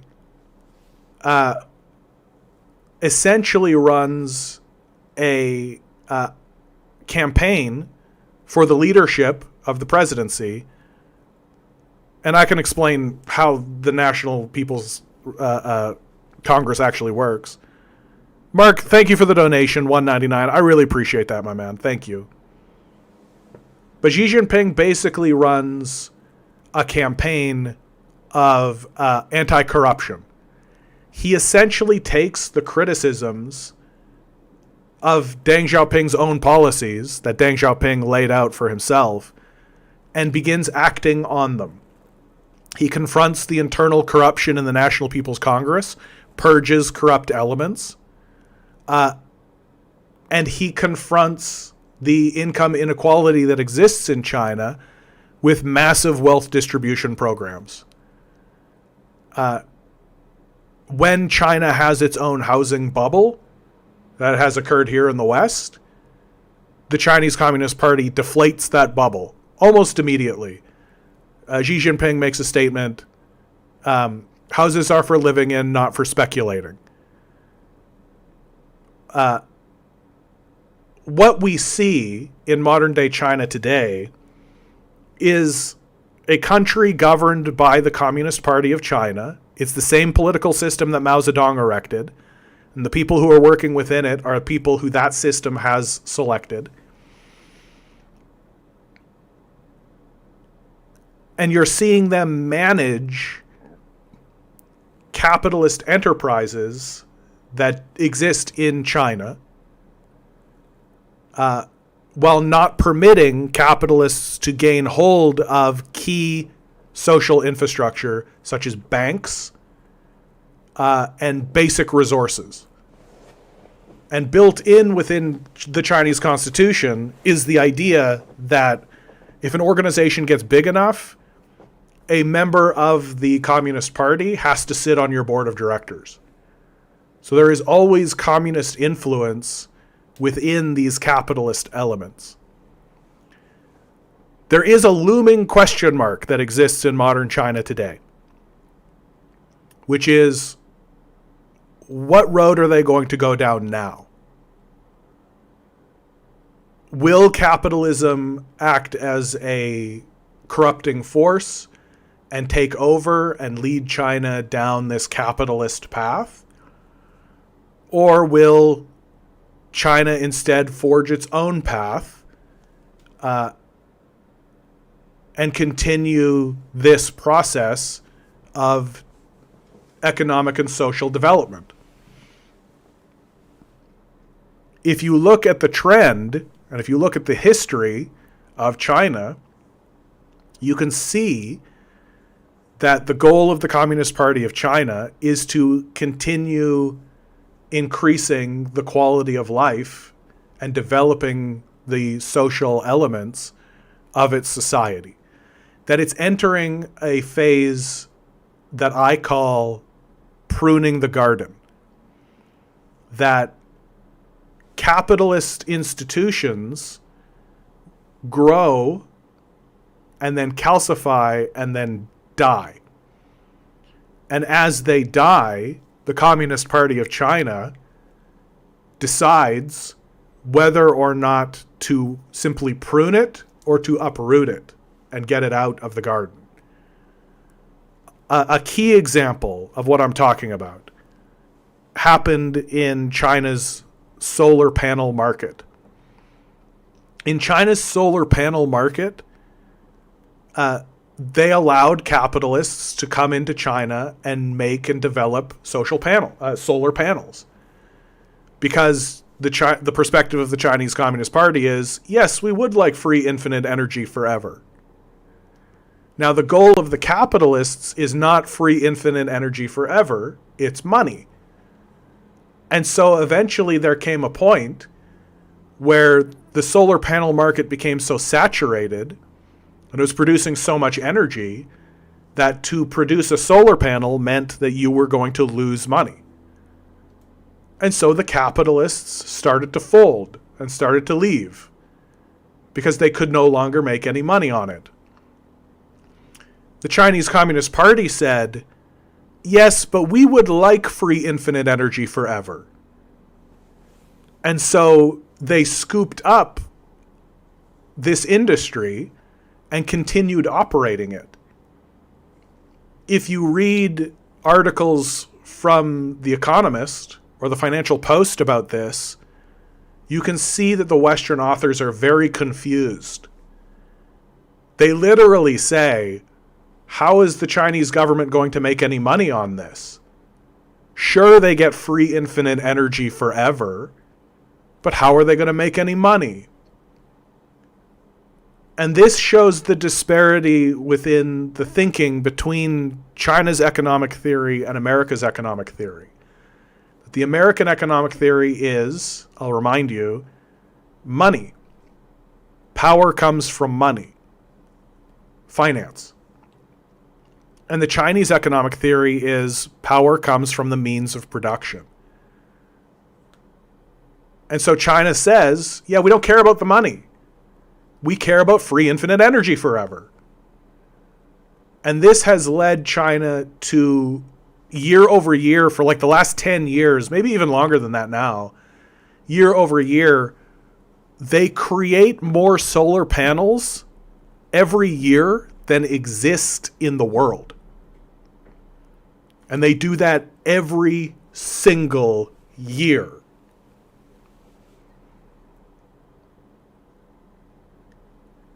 They've done similar things in the housing market, where there'll be like a housing market crash. And instead of taking billions of dollars and bailing out the people who are responsible for the crash, they arrest those people, find them, force them to pay for the crash, and then acquiesce the market and protect the citizens. Does that sound like building a society off of slave labor? So the trajectory of China seems to be one that defends the average citizen from financial trouble, develops the society economically, while also attempting to distribute wealth to increase the quality of life for all their citizens. The big shift will be when Xi Jinping retires, which is coming soon, I think. It's likely that his predecessor, the person who follows up, will be handpicked by him. That's exactly what happened with Deng. There were two leaders that came after Deng who were essentially handpicked by Deng. And that Xi Jinping will continue to govern from behind the scenes for a while. And it won't be until that era kind of ends that we'll really see what direction China is going to go in. China can still be corrupted by capitalist influence. Materialism and wealth inequality still makes people psychotic, and that influence can corrupt the Chinese Communist Party. But we're in a kind of we'll see sort of moment. And there's also a big concern about China as a military power, right? Lots of people in the region are very afraid of how swiftly China has grown and become very powerful very quickly. And if they start expanding militarily, they could become imperialists themselves. That could happen. We'll see. I am hopeful for China's future because all of the evidence shows us that there is an unbroken lineage between Mao Zedong, Deng Xiaoping, and the current leadership of China. And that legacy is going to continue forward. His ally writes, I appreciate you taking your time giving me a large scope of the history of North Korea and China. I can understand how looking at China's history in particular has some answers towards issues globally. Yeah, I think it's very important to know the history of a place. Like, it's really important to look at the history of a place and look at it from their perspective. Because very often, if you take a look at Western histories, they use very scathing language. Authoritarian is a common one these days. His ally writes, does money not equal means of production? Great question.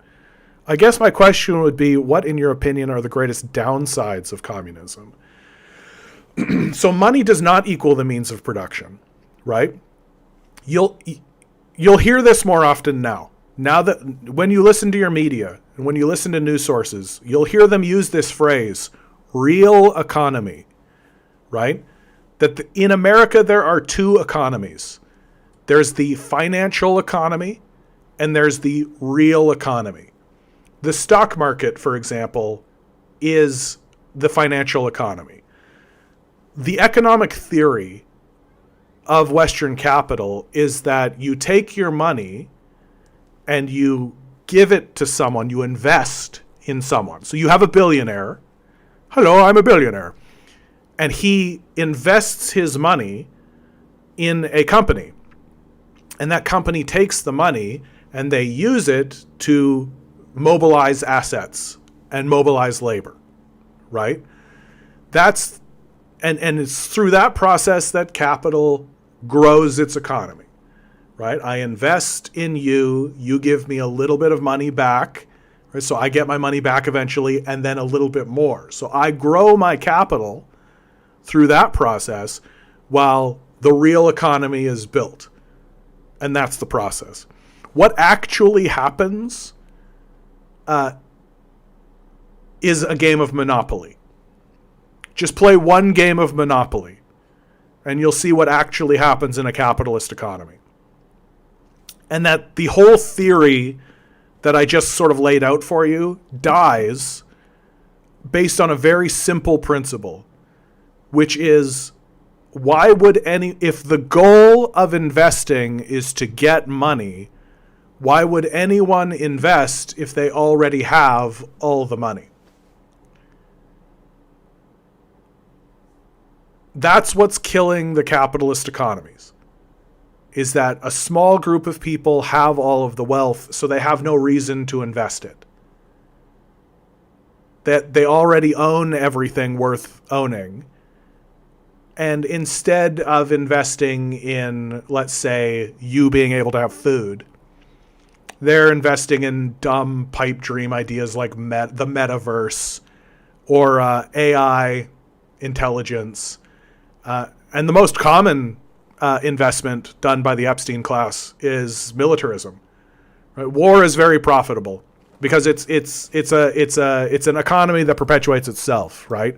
So invest a bunch of money building bombs, right? Drop those bombs wherever you like, right? Make up a political excuse. Drop bombs here, commit a genocide over here, drop bombs in Afghanistan, all that kind of stuff. And then after you go through that period of warfare, invest in rebuilding. So send in your construction crews to rebuild that which you just bombed, right? And then bomb it again and begin the cycle anew. So you're constantly investing in weapons manufacturers and construction companies. Bomb it, build it, bomb it, build it. And who's actually backing that cycle? You. That's where the capitalists are actually getting the capital. It's from you. It's called taxation.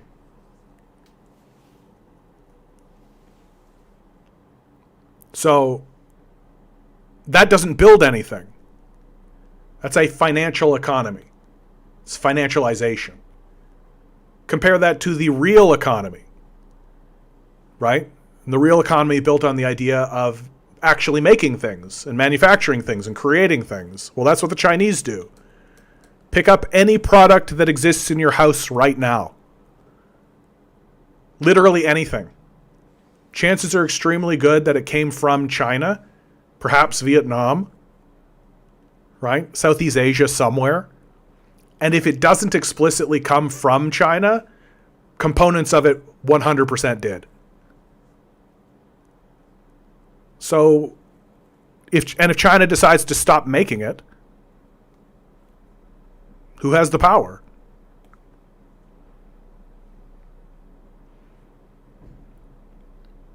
And then you ask another question that's really worth talking about.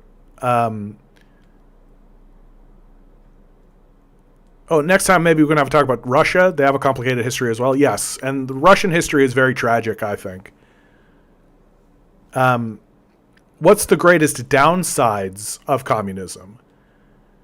Tough question to answer because communism hasn't really had its moment yet, right? That communism, like the theory of communism is that humanity is on an ever growing trajectory, an ever shifting evolution of itself. That we started with essentially slavery, we moved to feudalism, then we moved to capitalism, and then we'll move to communism, right? That's the trajectory that the communists argue not even argue in favor of. That's the trajectory that communists say humanity is on. Well, we haven't really had the big communist moment because capitalism isn't going quietly. Like World War II was explicitly launched as an anti-communist force. The first concentration camps in the Holocaust were communist concentration camps. Right? The mass industrialization of warfare coming out of Germany was completely supported by the Americans. Henry Ford of Ford Automotives was given the Iron Cross by the Nazis because of his because he was the one who provided the engines to the Germans for World War II. So World War II is a war of aggression by capitalists against communists. And why that's important to bring up is it shows you the lengths that capitalists are willing to go in order to uphold the system of capital. They will drop nuclear bombs on civilians. They will commit a Holocaust. They will commit genocides if it means they get to maintain the system of capital.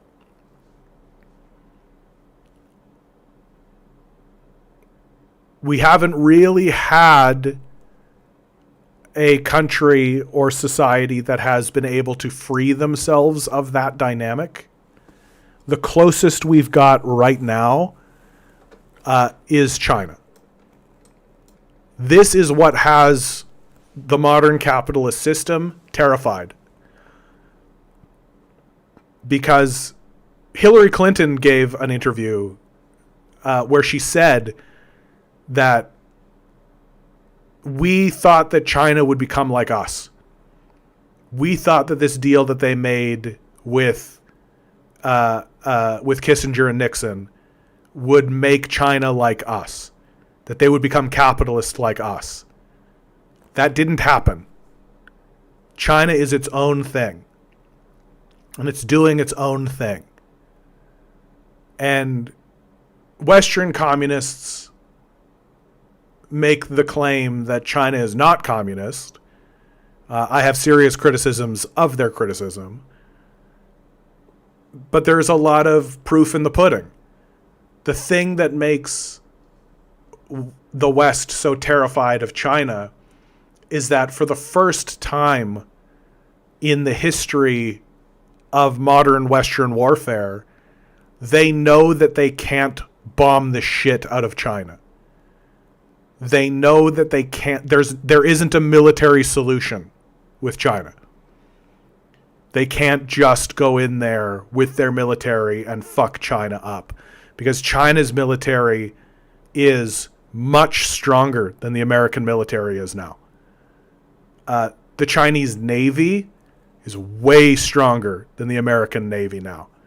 The nuclear arsenal that China has is on par.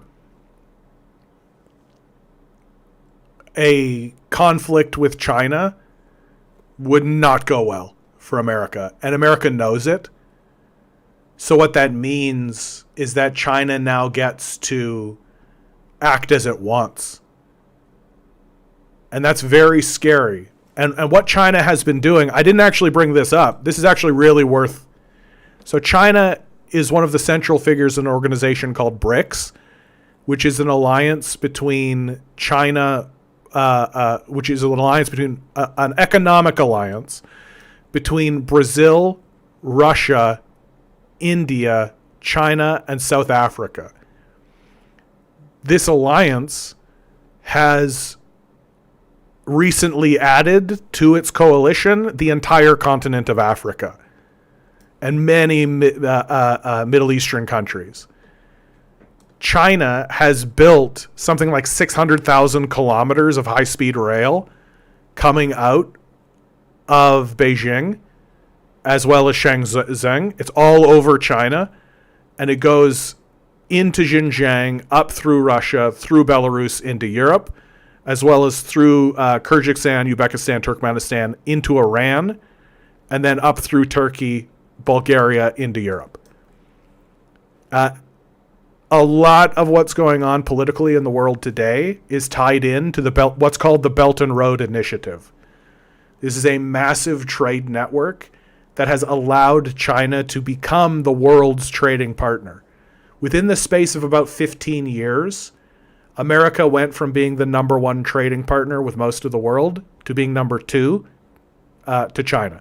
China has become the number one trading partner with the entire world, thanks in part to this Belt and Road Initiative. A lot of the geopolitics surrounding Israel has to do with this Belt and Road Initiative, because what China would love to do would be to take the rail that is in Tehran, send it into Baghdad, send it into Jordan, right, Amman, and then straight through this little corridor here into Cairo, right, the Suez Canal. They would love to get the Belt and Road Initiative connected to the Suez Canal, and then that would connect you to all of Africa. They're already building a lot of high-speed rail through Africa. And the goal of the Chinese right now is to build up Africa just how China was built up, so that they have this permanent trading partner and they get access to enormous resources, like cobalt. It's a huge one.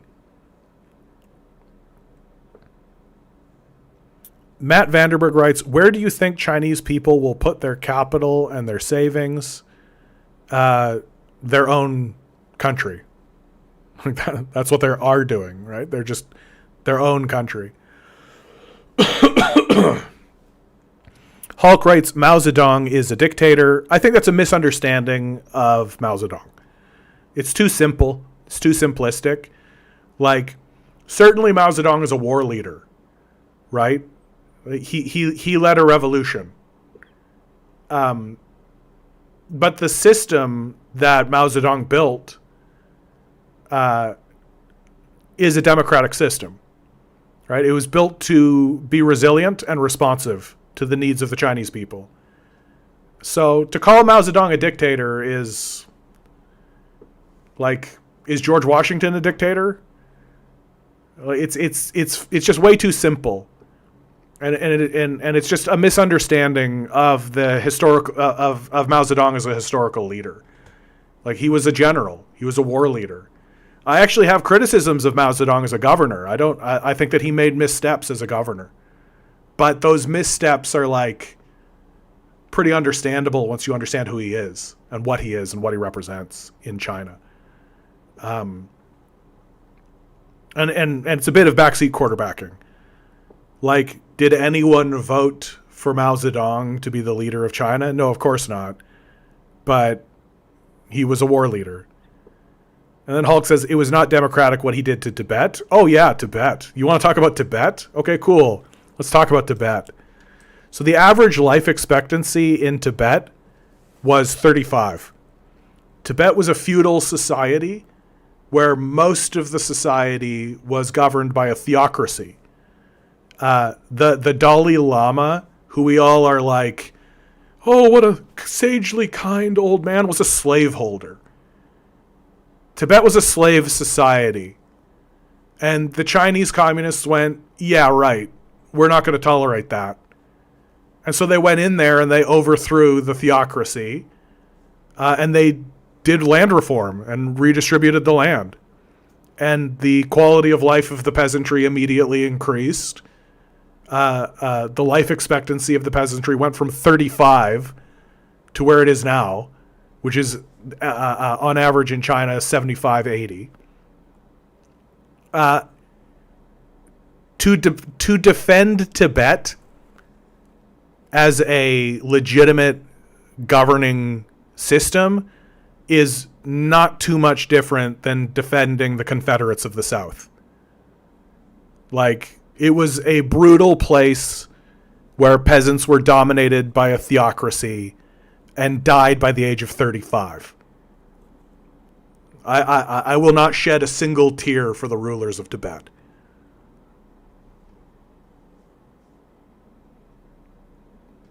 Yeah, oh no, Tibetan slavery wasn't fairly voted out of power. The commies showed them their strong hand. Yeah, that's exactly right. His alloy says, okay, so what criticism of communism can you give based on what we've seen so far? My main concerns are based around corruption when governments are given too much control over its people. I mean, a lot of that is Epstein class propaganda, right? Like, you have to remember what what communists are fighting against. Like, we have lots of examples of what happens to countries that get taken over and destroyed by communists, by capitalists rather. You want to take a look at what happened to Indonesia. You want to take a look at what happened to Malaysia, Vietnam, Laos, Cambodia, Thailand, right? Like, you want to take a look at what happens to countries that are unable to defend themselves. And a lot of the times when the Epstein class points at ideas of corruption or authoritarianism, what they're really looking at is a country desperately attempting to defend itself from Western aggression. Again, all you have to do is omit the war. All you have to do is omit the capitalists' wars of aggression and attempts to do regime change and overthrow your country. Like, it, for which there are countless examples. And all you have to do is ignore that, and then you can pretend like they're responding to nothing.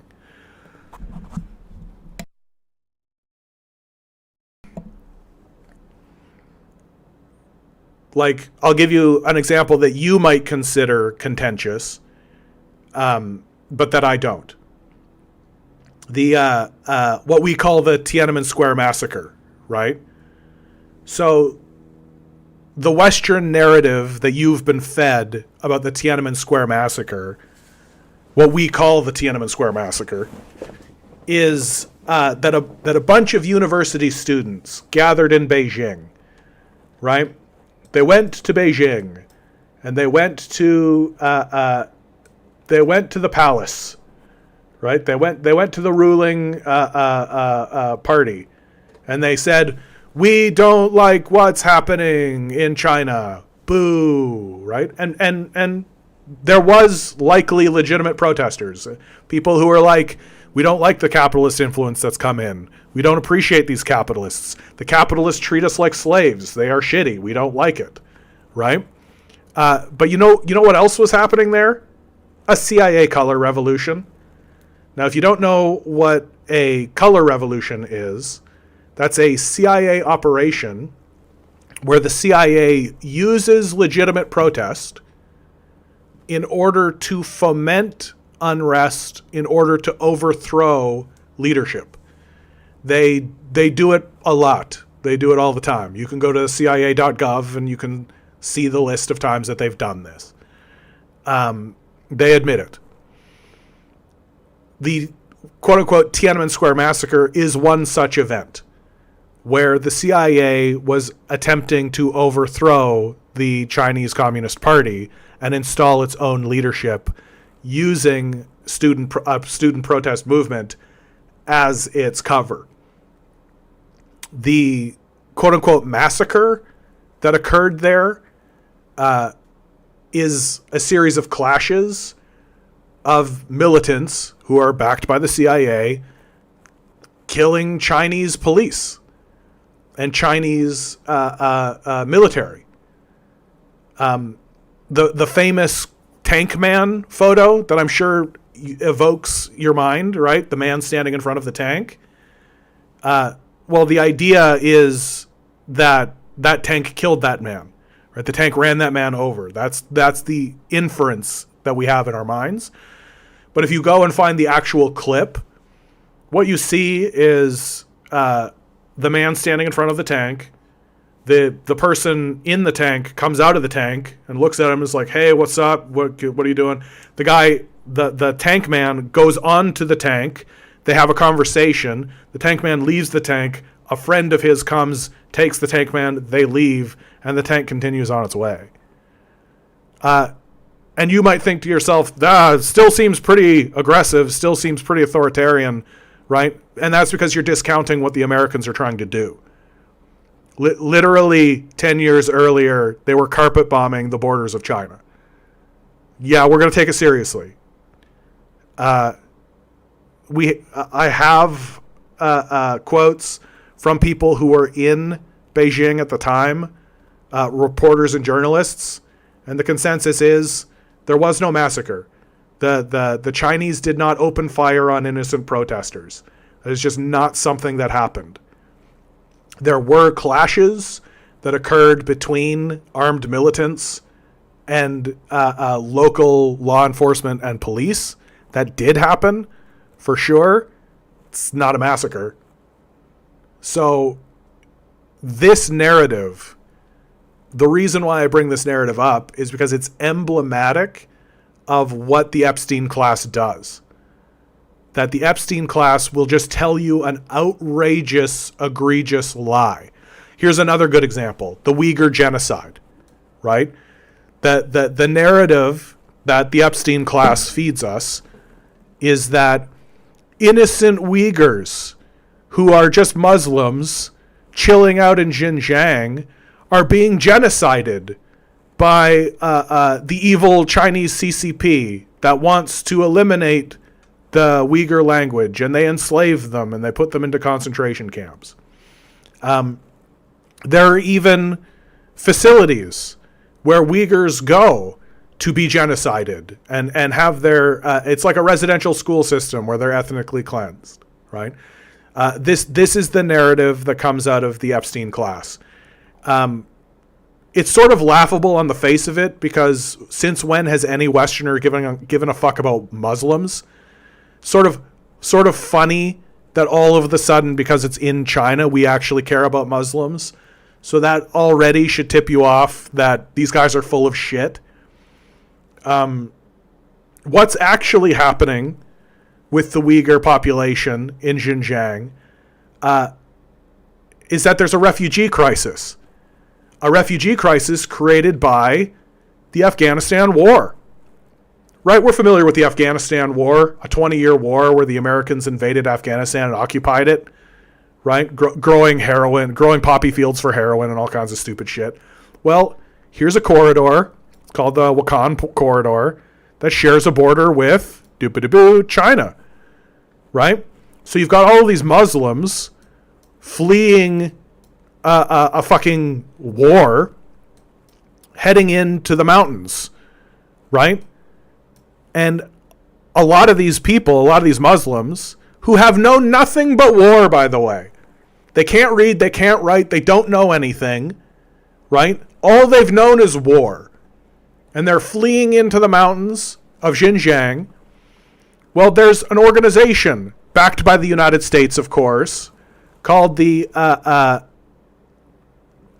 Turkmenistan Independence Movement. That's not quite accurate. I think there's something I'm missing. The East Turkmenistan Independence Movement, right? They were a terrorist organization until the United States decided that they weren't and started funding them. And what these guys will do, what the East Turkmenistan Independence Movement will do, is they'll go into cities and towns and go into transit systems with machetes and behead people. There was an infamous one where they beheaded, where they killed like 100 people with machetes in the subway system. Now, if that was happening in your city, I think you would expect your government to do something about it. You would expect your law enforcement to do something about it. And if you didn't expect your law enforcement to do something about it, I'd have questions for you. So in response, so the question becomes, what should China do about this? We know what the American answer is. Carpet bomb them into the fucking Stone Age. Go into the mountains and just start massacring these guys. That's the American solution, right? That's your capitalist innovation right there. Well, China decides to take a different tactic. They build vocational schools all across Xinjiang. These vocational schools are designed so that these illiterate people fleeing from American warfare can go to a facility, learn the local language, be given basic common skills, and get integrated into the Chinese economy.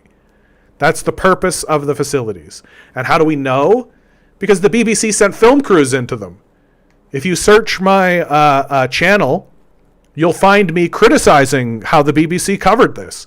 Because the BBC coverage is all very much like, but at what cost? This is clearly a genocide. When it's literally Chinese people teaching Uyghur people how to speak Chinese. And like how to move into China. Now, is there violence? Obviously. Right? Do people fight? Obviously. But to call it a genocide is stretching the term genocide to its absolute limit. And it's especially hilarious to call this, what's going on in Xinjiang, a genocide, while you actively commit an open-air genocide in Gaza.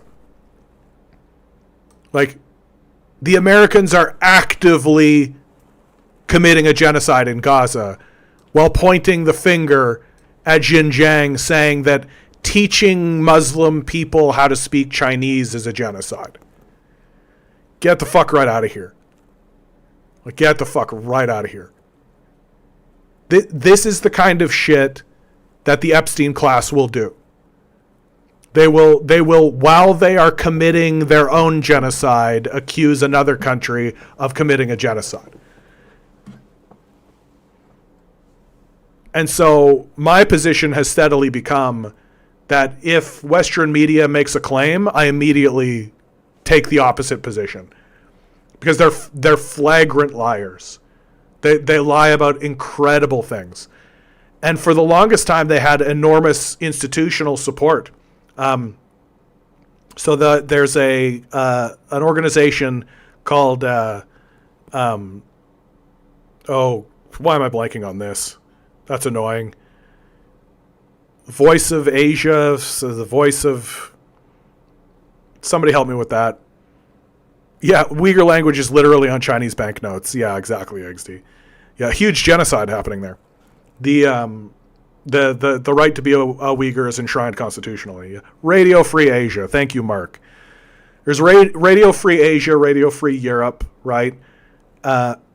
You'll see Radio Free. That's a big tip. That's a CIA cutout. Voice of America, that's another one. Yeah, these are CIA cutouts.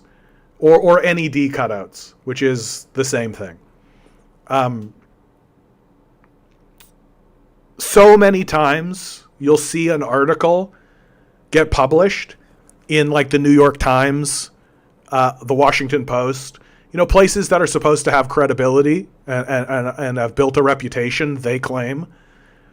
And then you read the article and like the headline will be like Uyghur genocide, right? And then you'll read the article and you'll be like, okay, who's your source?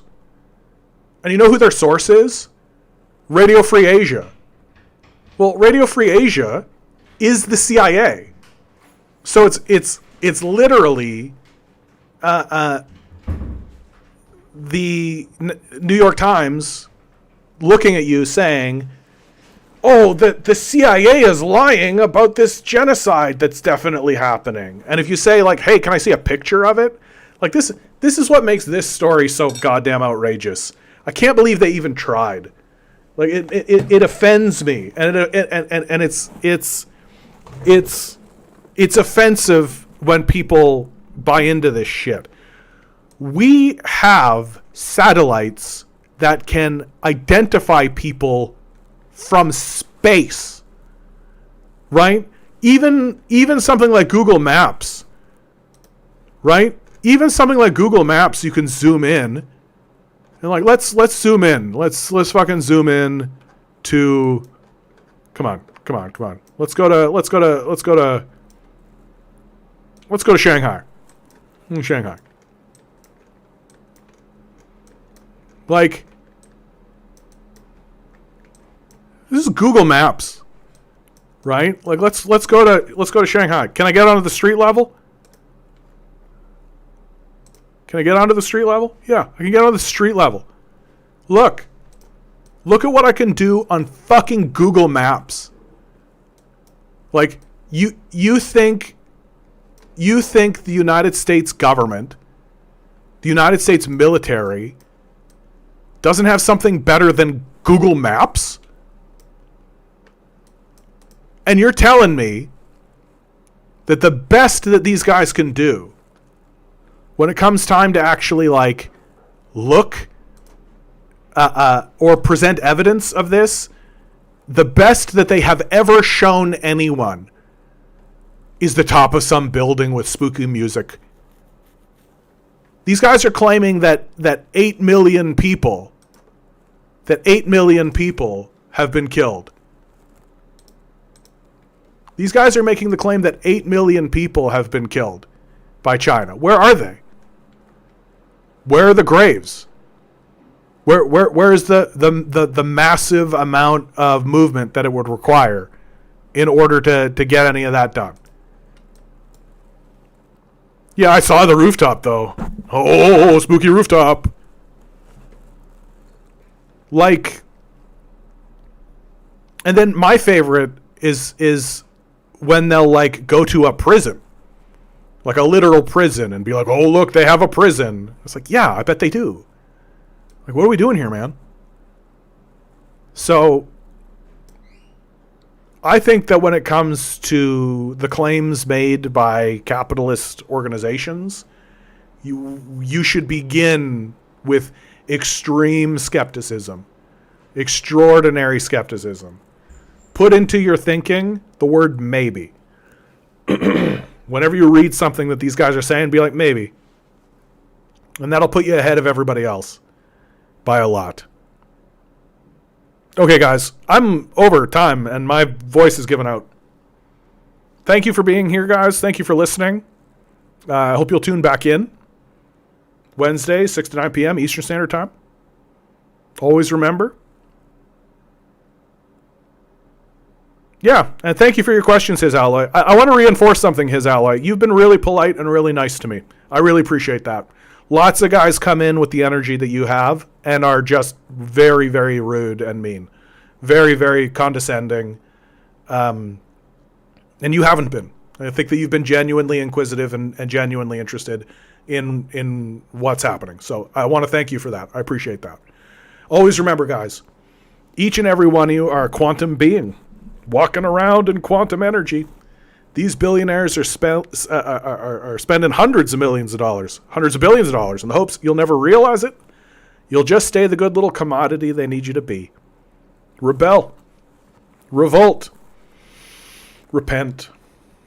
Good luck. We're going to need it.